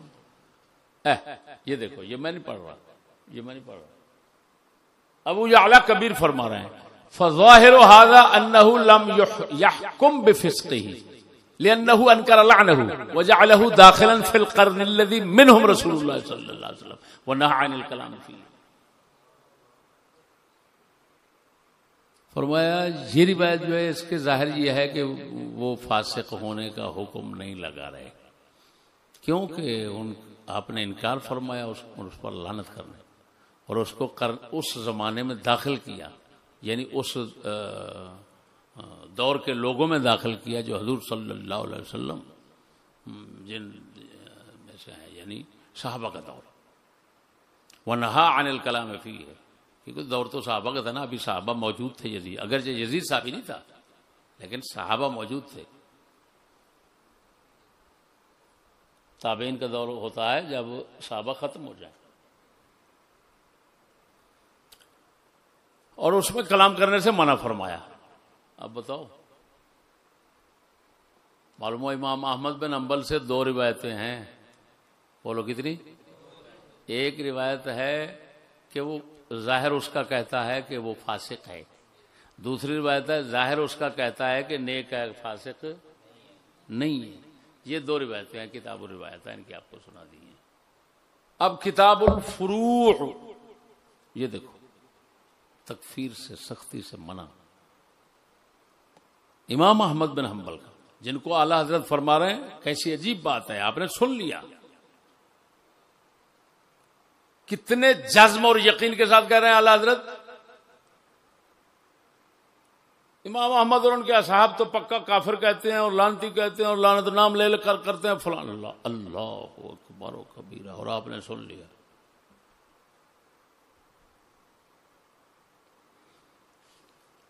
یہ مذہب حنبلی کی معتبر کتابوں میں سے ہے. اللہ اکبر. ابن مفلح حنبلی رضی اللہ تعالی، یہ ہیں 763 ہجری میں، 190 صفحہ پر، جلد 10.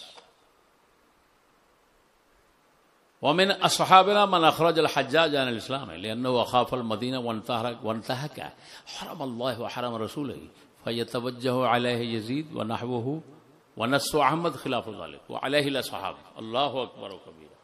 اللہ اکبر و کبیرہ. خدا جانے اعلی حضرت کون سی کتابیں پڑھتے رہے. حنابلہ کی کون سی کتابیں پڑھتے رہے. فرماتے ہیں ہمارے اصحاب میں سے یعنی حنبلیوں میں سے کچھ لوگ ایسے ہیں کہ جو حجاج کو کافر کہتے ہیں، خارج از اسلام کہتے ہیں. کیوں؟ کہ اس نے مدینہ کو ڈرایا، اللہ تعالیٰ کے حرم مکہ اور حرم مدینہ کی بے حرمتی کی. فرماتے ہیں فیتوجہ علیہ، جو ہمارے بعض اصحاب حنابلہ حجاج کے متعلق ایسا کہتے ہیں، یتوجہ علیہ یزید ونحوہ، ان پر یہ اعتراض ہوگا کہ یزید اور یزید جیسے یہی کام جو حجاج کے بتا رہے وہ تو یزید نے بھی کیے ہیں، پھر اس کو بھی کہنا چاہیے تھا. جبکہ حال یہ ہے کہ نص احمد خلاف ذلك، امام احمد کی تو خاص اپنی عبارت اور کلام اس کے خلاف ہے. وعلیہ الاصحاب، اور حنابلہ ہمارے تمام اسی پر ہیں کہ یزید کو کافر نہیں کہنا. اب خدا را بتائیں تو صحیح، اہل مذہب حنابلہ وہ تو یہ کہتے ہیں کہ امام صاحب کا یہ مذہب ہے اور اصحاب امام احمد کا یہ مذہب ہے، اور اعلی حضرت فرماتے ہیں ان کا مذہب یہ ہے کہ لعنت ہے، کافر ہے پکا، اور فلان ہے فلان ہے. دے اور یہ جو میں نے آپ کو فتاوی رضویہ جیسے امام اعظم کا قول دکھایا اس سے تھوڑا اوپر یہ امام احمد کے متعلق لکھا ہوا. یہ کہنے کے بعد آخر میں یہ بتاتا ہوں، میرا موضوع اس حوالے سے آپ میرا آخری موقف جو تھا وہ آپ سن چکے ہیں، اگر کسی کو سننا ہے تو وہ سن لے. اعلیٰ حضرت یہاں پر ایک عجیب بات کرتا ہوں. اعلیٰ حضرت فرماتے ہیں یہ ذرا تعارض، یہ تناقض، یہ ایک عجیب سا تماشا جو لگا ہوا ہے، ذرا اس کو دیکھتے جائیں.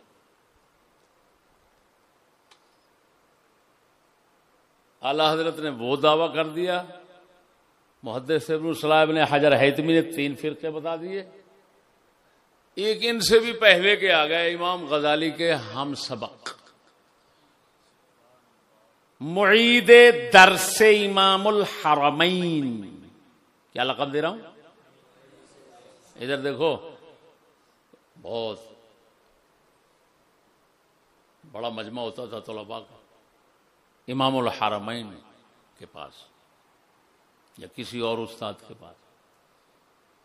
استاد جو تقریر کرتا تھا اور پیچھے جو سن رہا ہوتا تھا نا، جہاں وہاں بندہ مقرر کرتے تھے کہ جو میں نے تقریر کیا یہ آگے پھر سنا، سب کو پچھلوں کو سنا دے. وہ بن جاتا معید درس، سبق کا اعادہ کرنے والا. تو اعادہ کرتے تھے. یہ معید درس تھے. کون؟ الکیا حراسی. الکیا قاف ڈنڈے والے کے ساتھ، الکیا الف کے ساتھ، حراسی. انہوں نے کیا لکھا جی؟ فتویٰ ان کا موجود ہے وفایات الاعیان میں. وفایات الاعیان قاضی ابن خلکان کی کتاب مشہور ہے دنیا میں.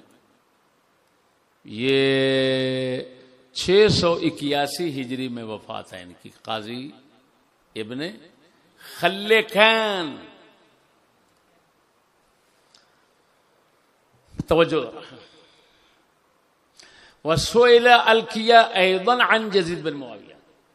الکیا حراسی سے پوچھا گیا یزید بن معاویہ کے متعلق. فقال انه لم يكن من الصحابہ، وہ صحابہ میں سے نہیں تھا. لأنه ولد في ایام عمر بن الخطاب رضی اللہ تعالی عنہ، حضرت عمر کے زمانے میں پیدا ہوا. واما قول السلف، توجہ، باقی رہا سلف کا قول یزید کے متعلق. تو ففیہ لأحمد قولان تلویح و تصریح، ولمالک قولان تلویح و تصریح، ولأبی حنیفہ قولان تلویح و تصریح، ولنا قول واحد التصریح دون التلویح. اللہ اکبر، کیا بات. خدا رحمت کرے ان پر. ان 2 لفظوں کو تو بہت یاد کیا ہوا تھا. پر باتیں ہیں امام احمد کے 2 قول ہیں. کتنے؟ ایک تلویح، ایک تصریح. تلویح کا معنی ہوتا ہے اشارہ کرنا. کیا؟ پورا ظاہر نہ کرے. تصریح پورا ظاہر کر دینا. 2 قول ہیں، ایک تھوڑا ظاہر کر رہا ہے بات کو، دوسرا بالکل صاف ظاہر کر رہا ہے. اللہ اکبر. جبکہ آپ نے دیکھ لیا دونوں کا ظاہر، 2 روایتیں اور دونوں کا ظاہر، وہ قاضی ابو جعلی کبیر خود بتا رہے ہیں اس کا ظاہر فسق کا حکم لگا رہا ہے، اس کا ظاہر اس کے نیک ہونے کا حکم لگا رہا ہے. تو تلویح کہاں سے نکلی؟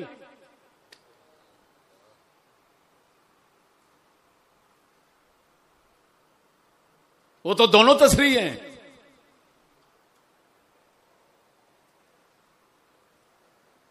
ولمالک قولان، امام مالک کے 2 قول ہیں، ایک تلویح ایک تصریح. حالانکہ پوری شرطیہ کہہ رہا ہوں، امام مالک کی عقیدے کی کتابیں ہوں، فقہ کی کتابیں ہوں، یزید کا ذکر ہی سرے سے نہیں ہے. اور کیا فرما رہے ہیں؟ تلویح ہے، تصریح ہے. وہ تمہارا بیڑا ترجیح ہے. کوئی دقت کچھ تو دکھا دو، کہاں ہے تلویح، کہاں ہے تصریح؟ جب ذکر ہی نہیں ہے یزید کا ان کے پاس تو کہاں تلویح اور کہاں تصریح؟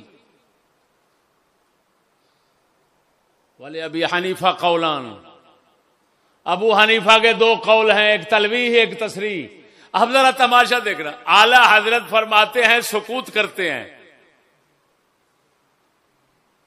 چپ، کچھ نہیں کہتے، اور حضرت کہہ رہے ہیں امام ابو حنیفہ کی تلویح ہے اور تصریح ہے، تھوڑا ظاہر کر کے بات کرتے ہیں، اور ایک مقام پر تو بالکل صاف کہہ دیتے ہیں.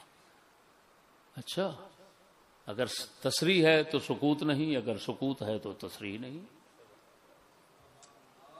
بے وقوف تو ہم اتنا نہیں ہیں کہ اتنا بھی ظاہر واضح ہونے کے بعد ہم چپ کر کے بیٹھے رہے. نہیں بھائی، ہمیں اعلیٰ حضرت اور ہمارے اسلاف نے یہی سمجھایا ہے کہ جب ہم پچھلے اماموں کو غلط دیکھتے ہیں تو بول پڑتے ہیں، تم ہمیں غلط دیکھو تو بہت بول پڑو.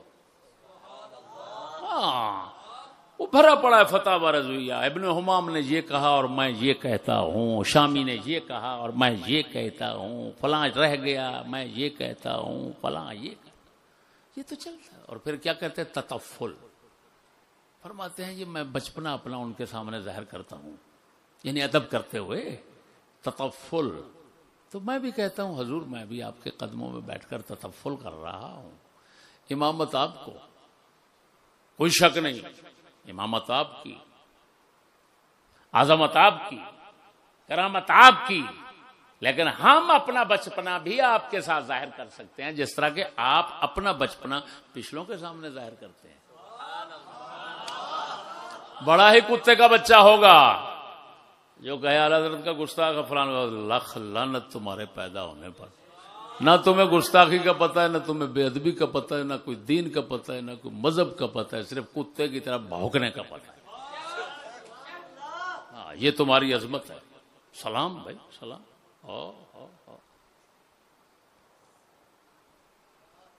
بتاؤ کیسے صحیح کرو گے؟ وہ ادھر تو تصریح ہے. اب اس سے صاف پتہ چلتا ہے یا اعلیٰ حضرت غلط ہیں اس مسئلے میں، یا یہ غلط ہیں القیہ حراسی. اور میں قسمیہ کہتا ہوں، حضرت بیٹھے ہوئے تھے، کوئی کتاب سامنے نہیں تھی القیہ حراسی کے، اپنے حافظے اور ذہن پر، ذاکرہ پر جو کچھ خیال آ گیا لکھتے چلے گئے، تلویح تصریح، تلویح تصریح، تلویح تصریح. چلو جی، بیڑا غرق ہو گیا. میں بیٹھا ہوتا تو قدم پر ہاتھ رکھ کر کہتا حضور ذرا مہربانی کر کے آنکھیں کھولیں، دیکھیں کیا کہہ رہے ہیں آپ. اسی وجہ سے شکر ہے خدا کا، ایک ساتھی نے یہ لکھا تو دوسرا ان سے بڑا ساتھی، امام الحرمین کا بڑا شاگرد جن کا لقب حجت الاسلام غزالی، وہ بیٹھے ہوئے تھے، انہوں نے فتویٰ لکھا اور جنازہ نکال دیا ان کے فتوے کا. سب تلویح تصریح کا جنازہ نکال دیا. کس نے؟ ان کا فتویٰ وفجات الاعیان ابن خلکان کے اندر القیہ حراسی کے فتوے کے نیچے لکھا ہوا ہے، سارا فتویٰ موجود ہے. اب عجیب بات یہ ہے کہ اعلی حضرت فرماتے ہیں اہل سنت و جماعت کا تمام کا اجماع، اور یہ مسئلہ ہمارے ضروریات مذہب میں سے ہے کہ وہ پکا فاسق فاجر ہے، متواتر ہے اس کا فسق و فجور قطعی یقینی. اور امام غزالی کیا فرماتے ہیں؟ ان سے پہلے اگر سنا دو تو اچھا نہیں. امام محمد بن حنفیہ مولا علی کے بیٹے فرماتے ہیں مدینہ والوں سے بحث کر کے کہ یار اس میں نے تو کچھ بھی نہیں دیکھا، میں نے تو اس کو نماز پڑھتے سارا کام صحیح کرتے دیکھا ہے. اب بات سمجھنا، کیا امام محمد بن حنفیہ اہل سنت سے ہیں یا خارج ہیں؟ آپ کا خیال کیا کہتا ہے؟ اگر اہل سنت سے ہیں تو اجماع کیسے ہوا؟ ضروریات دین مذہب سے کیسے بن گیا؟ امام احمد کا سن چکے ہو، 2 روایتیں ہیں، تو دوسری روایت سے امام احمد بن حنبل سنیوں میں رہیں گے کہ باہر خارج؟ بولتے نہیں.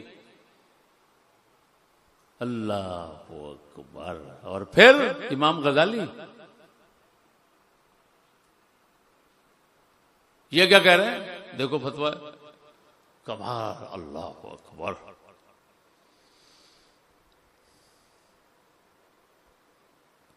فَإِنَّهُ سُئِلَ عَمَّنْ صَرَّحَ بِلَعْنِ يَزِيدَ. جو یزید کی لعنت صراحتاً کرتا ہے اس کے متعلق آپ سے پوچھا گیا هل يحكم بفسقه ام هل يكون ذلك مرخصا فيه. اس کے فسق کا حکم کیا جائے گا کہ نہیں، یا رخصت ملتی ہے اس کو فاسق کہنے اور جناب لعنت کرنے کی. کیا وَهَلْ كَانَ مُرِيدًا لِقَتْلِ الْحُسَيْنِ.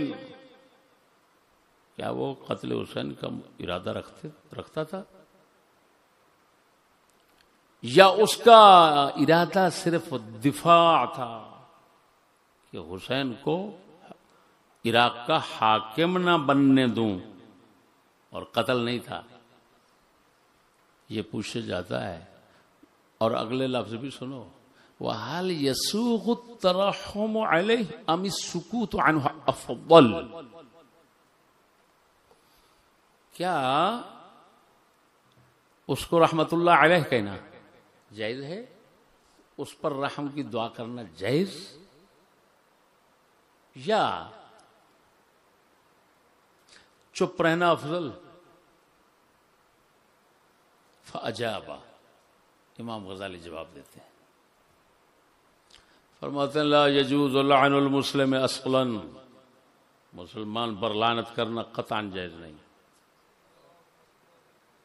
وَمَنْ لَعَنَ مُسْلِمًا فَهُوَ الْمَلْعُونَ. جو مسلمان پر لعنت کرے وہ خود لعنتی ہے. وَقَدْ قَالَ رسول اللہ صلی اللہ علیہ وسلم المسلم ليس بلعان. حضور نے فرمایا مسلمان بہت لعنت نہیں کرتا. وَكَيْفَ يَجُوزُ اللَّعْنُ الْمُسْلِمِ. فرماتے ہیں مسلمان پر لعنت کرنا کیسے جائز ہوگا؟ وَلَا يَجُوزُ اللَّعْنُ الْبَهَائِمِ. وہ تو جانور جو ہوتے ہیں ان پر بھی لعنت کرنا جائز نہیں. وقد ورد النهي عن ذلك وحرمة المسلم اعظم من حرمة الكعبة. مسلمان کی عزت کعبہ کی عزت سے بہت بلند ہے. ان کے الفاظ دیکھو، سوال کیا جا رہا ہے یزید کے متعلق اور ذکر ہو رہا ہے کعبے کا.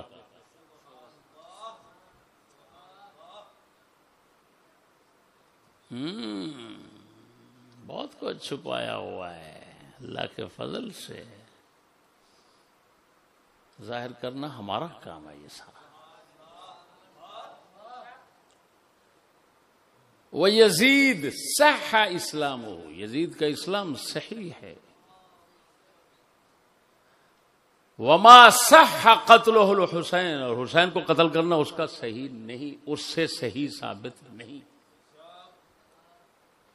ولا امرہ. حکم کرنا بھی ثابت نہیں. ولا رضاہ بذالک.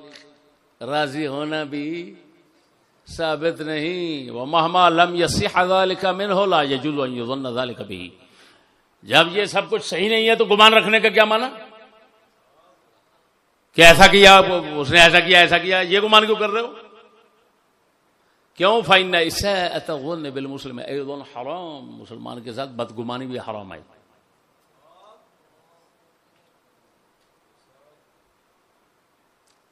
اللہ تعالی نے فرمایا اجتنبوا كثيرا من الظن ان بعض الظن اثم.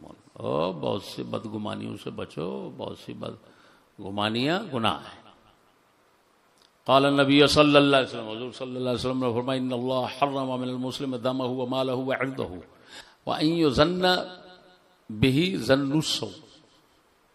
حضور نے حرام فرمایا مسلمان پر اس کا خون، مسلمان کا خون مسلمان پر حرام فرمایا، اس کا مال حرام فرمایا، اس کی عزت حرام فرمائی، اور اس کے ساتھ بدگمانی رکھنا حرام فرمایا. ومن زعم. اور جو شخص یہ گمان کرتا ہے کہ یزید نے قتل حسین کا حکم دیا رضی اللہ تعالیٰ عنہ اور راضی بہ، یا اس پر راضی ہوا، فینبغی ان یعلم بہ غایت حماقت. تو جاننا چاہیے کہ وہ انتہائی احمق ہے. اللہ اکبر. کیا ہے وہ؟ کیوں؟ فإن من قتل من الأكابر والوزراء والسلاطين في عصره لو أراد أن يعلم حقيقة من الذي أمر بقتله ومن الذي رضي به ومن الذي كرهه لم يقدر على ذلك وإن كان قد قتل في جواره وزمانه وهو يشاهده فكيف لو كان في بلد بعيد وزمن قديم.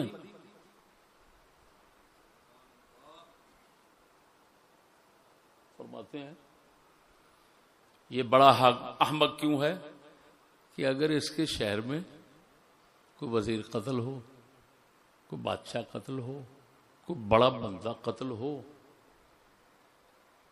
اور یہ حقیقتاً جاننا چاہے کہ یار اس کا قاتل کون ہے، جبکہ قتل کرنے میں کئی لوگ ہوں،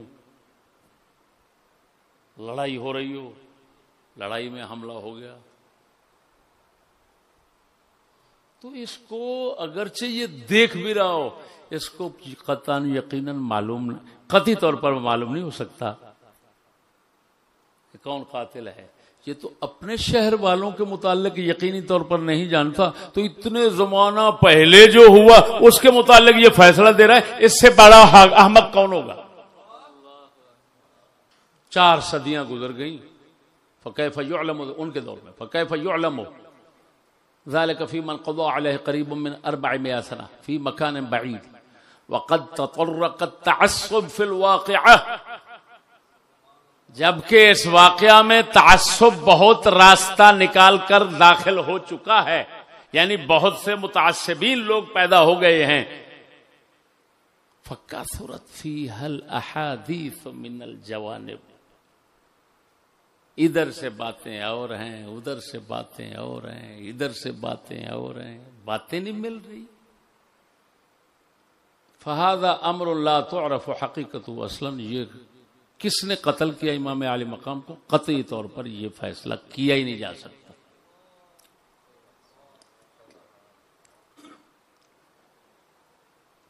بتائیں، تاریخ کے اندر 4 بندوں کا نام بتایا جاتا ہے، خولی، شمر، 2 اور. آج تک علماء سے فیصلہ نہیں ہو سکا کہ قطعی طور پر کس کو کہیں یہ ہے وہ ہے وہ ہے. تو فرماتے ہیں جب یہ معلوم نہیں تو حسن ظن رکھنا مسلمان ہر کے ساتھ واجب ہے. ومع ھذا، فرمایا اس ساری تقریر کے بعد اگر کسی مسلمان پر ثابت ہو جائے کہ اس نے کسی مسلمان کو قتل کیا ہے تو اہل حق کا مذہب یہ ہے کہ وہ کافر نہیں، چاہے کوئی بھی ہو. نبی کے علاوہ کسی کا قاتل کافر نہیں ہے، چاہے صدیق اکبر کا قاتل ہو، چاہے مولا علی کا قاتل. مولا علی کے قاتل کو کافر نہیں کہتے، عبد الرحمن بن ملجم کو.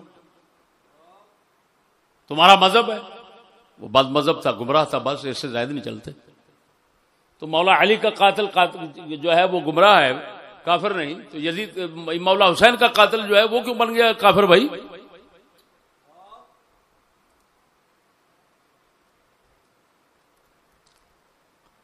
قتل فرمایا کفر نہیں، گناہ ہے، بل ہو معصیت. وَإِذَا مَاتَ الْقَاتِلُ فَرُبَّمَا مَاتَ بَعْدَ التَّوْبَةِ وَالْكَافِرُ لَوْ تَابَ مِنْ كُفْرِهِ لَمْ تَجُزْ لَعْنَتُهُ فَكَيْفَ مَنْ تَابَ عَنْ قَتْلٍ. فرمایا جب قاتل مر جائے تو بعض اوقات وہ توبہ کے بعد مر جاتا ہے، توبہ کر کے مرتا ہے، اور کافر کفر سے توبہ کر کے مرے تو اس پر لعنت جائز نہیں، تو مسلمان پر کیسے جائز ہوگی؟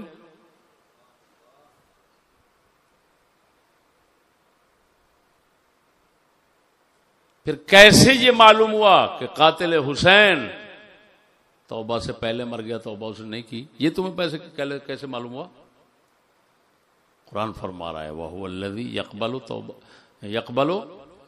التَّوْبَةَ عَنْ عِبَادِهِ، اللہ وہ ہے جو اپنے بندوں سے توبہ قبول فرماتا ہے.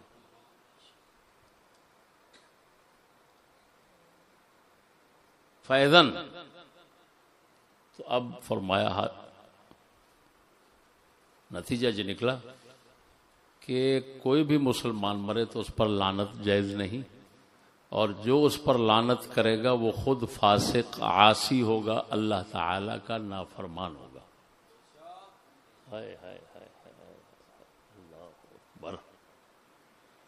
اگر اس کی لعنت جائز بھی ہوتی تو پھر بھی خاموش رہنا بہتر تھا. کیوں؟ خاموش رہنے سے تو بالاجماع گناہگار تو نہیں ہوگا، بلکہ اگر ساری زندگی ابلیس پر لعنت نہ کرے پھر بھی گناہگار نہیں ہوگا. تو ابلیس پر لعنت نہ کرنے سے گناہگار نہیں ہوگا تو یزید پر لعنت کرنا کون سا واجب ہو گیا؟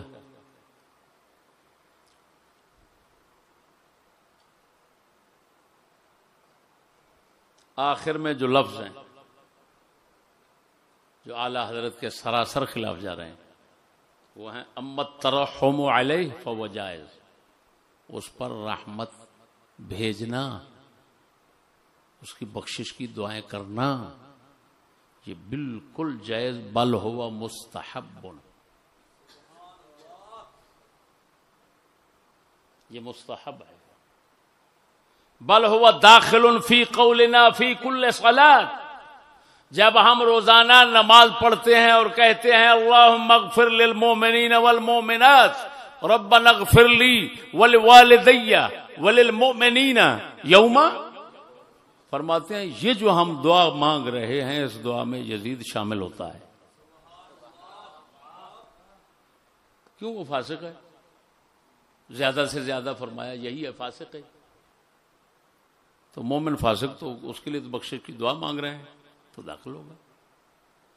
فَإِنَّهُ كَانَ مُؤْمِنًا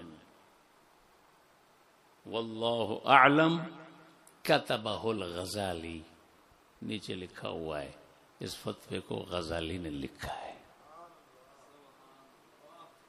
کس نے لکھا ہے؟ امام غزالی نے. افسوس ہے، اللہ اکبر، امام اہل سنت نے جو لکھ دیا اس کا فسق و فجور تواتر کے ساتھ ثابت ہے، کفر تواتر کے ساتھ ثابت نہیں. تواتر کا لفظ بول دیا، بتاؤ تواتر یہ ممکن ہے کہ امام غزالی کو تواتر کا علم نہ ہو؟ تواتر تو کہتے ہی اس کو ہیں جس کو عام خاص بات لوگ جانتے ہو. امام غزالی اور بڑے بڑے علماء اتنا جو کہہ رہے ہیں، بتاؤ وہ کیوں امام احمد بن حنبل اس کو کس میں داخل کر رہے ہیں؟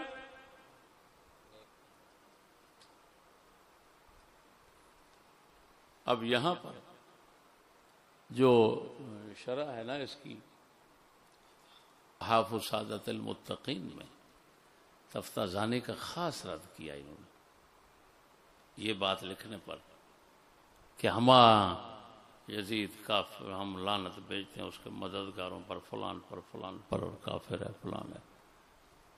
تواتر کے ساتھ یہ ثابت ہے. ہمارا سید ہو کر یہ تحفظ سعادت المتقین والے 7ویں جلد میں صفحہ نمبر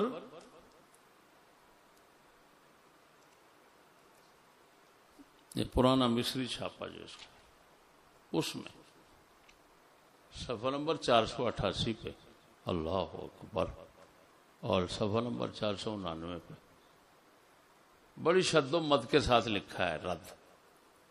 فرماتے ہیں خلاصہ یہ ہے کہ انظر هذا الكلام من هذا المحقق مع انه من كبار ائمة الشافعية. تفتزانی بہت بڑے شافعی اماموں میں سے ہیں، لیکن یہ اتنا بڑا محقق ہو کر کتنا عجیب بات کر رہا ہے. دیکھ ذرا اس کو.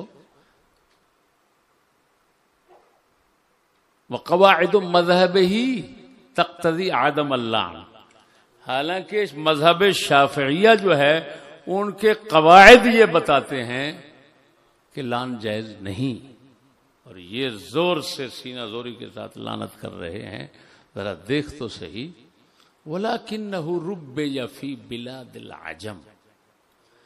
اب فرماتے ہیں اصل وجہ بتاتا ہوں کہ حضرت پر جلال کیوں چڑھ گیا تفتازانی پر. فرماتے ہیں اس وجہ سے کہ عجم علاقے، یعنی کیا مطلب ایران اور یہ جو علاقے ہیں جہاں پر یہ کربلا کے قصے جو ہیں نا جھوٹ موٹ کے بنانا اور سننا بڑے لطف کے ساتھ، بڑے شوق کے ساتھ ہوتا ہے، جس طرح کہ آپ کے علاقوں میں ہے. ماشاءاللہ آپ محظوظ ہوتے ہیں کذب بیانیوں سے. اور تو اب فرماتے ہیں اصل بات یہ ہے کہ تفتازانی یہ ان کی پرورش ہوئی ہے عجمی ملکوں میں، جہاں کیا ہوتا ہے وَقَدْ امْتَلَأَتْ مَسَامِعُهُمْ مِنَ الْأَخْبَارِ وَالْحِكَايَاتِ الَّتِي أَكْثَرُهَا لَا يَخْلُو مِن مُجَازَفَاتٍ. یہ عجمی لوگوں کے کان ایسی جھوٹی من گھڑت حکایتوں اور باتوں سے بھرے ہوئے ہیں جن کی کوئی حقیقت نہیں. کیا بات ہے، آپ کے علاقے کی بہت اچھی تعریف ہو رہی ہے، اور سید کر رہا ہے، اور وہ بھی حسینی سید کر رہا ہے. شاہ ولی اللہ محدث دہلوی کے شاگرد کر رہے ہیں، عرب عجم مصر سب کے استاد کر رہے ہیں، بہت بڑا محدث کر رہا ہے، حافظ الحدیث کر رہا ہے. پرورش کہاں ہوئی پرورش؟ جی جناب، یہ ایران اور اس کے مضافات، اور ادھر سے ادھر چلے آؤ ہندوستان، یہ سارا ماشاءاللہ ان رونقوں سے بھرا ہوا ہے. کس بیانیوں کا عاشق ہے، اور مقرر جو ہے وہ باتیں لائے گا، نہ آسمان والے جانے نہ زمین والے جانے، یہ صرف یہ بھڑوا جانے.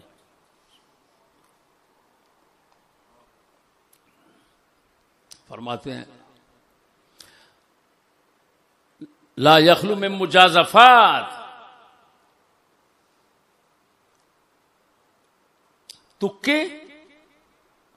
تکے اندازے، سٹھے تخمینے، آواز آئی اور روایت آئی اور یہ آیا اور وہ آیا، ایسی باتوں سے بھرے ہوئے ہیں کام. پھر آگے فرماتا ہے ثم انها لم تثبت من طرق تفید الیقین. یہ واقعات اور قتل امام یہ ایسے طریقوں سے ثابت ہی نہیں ہے کہ یقین کا فائدہ دیں. اعلیٰ حضرت متواتر کہہ رہے ہیں، وہ کہتے ہیں یقین کا فائدہ ہی نہیں دیتے. اور پھر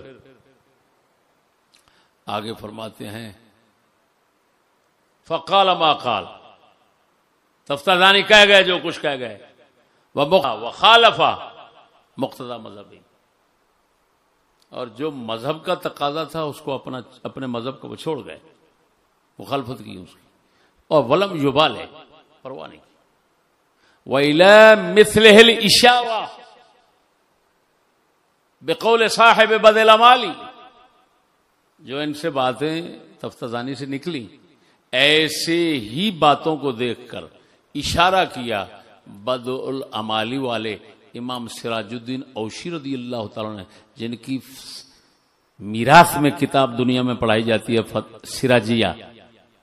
سراجیہ والے نے کیا فرمایا بدء الامالی قصیدہ میں، وَلَمْ يَلْعَنْ يَزِيدًا بَعْدَ مَوْتٍ سِوَى الْمِكْثَارِ فِي الْإِغْرَاءِ غَالٍ. فرمایا یزید پر لعنت مرنے کے بعد وہی کرے گا جس کے اندر یہ تین صفتیں ہوں. کون سی بھائی؟ کون سی تین صفتیں؟ او بھائیو، مکسار هو المبالغ فی الکثرت، جس کو بولتے ہیں بڑولہ، بہت زیادہ بولنے والا. والاغراء، کسی کو بھڑکانا، کسی کو اندر سے اٹھانا کہ شاباش لگ جائے ادھر. اور غالی مبالغ فی التعصب، تین صفتیں. بڑولہ ہو نمبر 1، نمبر 2 لوگوں کو بھڑکانا چاہتا ہو جھوٹ پر، نمبر 3 غالی ہو، حد سے نکلنے والا ہو. یہ تین صفتیں جس میں ہوں گی یزید پر لعنت وہی کرے گا. تو امام فرماتے ہیں یہ بدء الامالی والے جو ہیں ایسے ہی لوگوں کی طرف اشارہ کر رہے ہیں. اور آخر میں فرمایا فہذان قولان متقابلان، یہ دو قول ہیں، یہاں دو قول نکل کے انہوں نے، ایک متاخرین تکفیر والا، ایک عدم تکفیر والا، اور بھائی دو قول ہیں۔ ہاں توقف، انہوں نے کہا کہ توقف بہتر ہے، لیکن وہ امام صاحب کی طرف منسوب نہیں کیا ہے، نہ امام صاحب سے یہ ثابت ہے۔ آخر میں بڑی عجیب بات سناتا ہوں کہ تفتزانی رحمہ اللہ نے جو کہا اور اپنا جلال دکھایا، کمال ابن ابی شریف فرماتے ہیں وَلَعَلَّ هَذَا بِالنِّسْبَةِ إِلَى اطِّلَاعِ الشَّارِحِ، ہمیں لگتا ایسے ہے کہ یہ جو وہ کہہ گئے کہ کافر ہے فلان ہے اور لعنت بھیجتے ہیں، یہ لگتا ہے اور متواتر ہے، تواتر سے ثابت ہے، اس کا ہمیں کوئی شک نہیں ہے۔ فرماتے لگتے ہے شارح تفتزانی جو ہیں یہ ان کی اطلاع ہوگی، ان تک یہ بات تواتر کے ساتھ پہنچی ہوگی، ورنہ اما نحنو رہا ہم تو فلم یخرج عندنا عن حد الشہرت الى التواتر، ہمارے یہ محدث ہے، تفتزانی محدث نہیں تھے، محدث فرما رہے ہیں، منائے محدث فرماتے ہیں ہم لوگ جو ہے نا، ہمارے نزدیک یہ صرف شہرت ہے، مشہور ہے، تواتر وغیرہ نہیں ہے، لگتا ہے تفتزانی کے ہاں تواتر کو ثابت ہو چکا ہوگا۔ یہ بڑا عجیب طنز ہے ان کا، ادب بھی قائم رکھا لیکن طنز بھی کر گئے، کیا کہ کبھی تواتر بھی ایسا ہوتا ہے کہ صرف آپ کو معلوم ہو؟ کیا حضرت اس وقت کھڑے ہوئے تھے سامنے، یا آپ کے پاس ہزاروں لوگ آئے اور تفتزانی کو بتا گئے کہ ہم نے دیکھا اپنی آنکھوں سے یزید حکم دے رہا تھا اور قتل کیا گیا حکم کی وجہ سے، اور بڑا خوش ہوا اور راضی ہوا، ہم نے دیکھا؟ کیا ہزاروں بندوں نے یہ گواہی دی تھی تفتزانی رحمہ اللہ کے سامنے؟ تو پھر تواتر ان کو کیسے ہوا؟ ان کا تواتر کیسے ثابت ہوگا؟ معلوم طنز مقصود ہے ان کی۔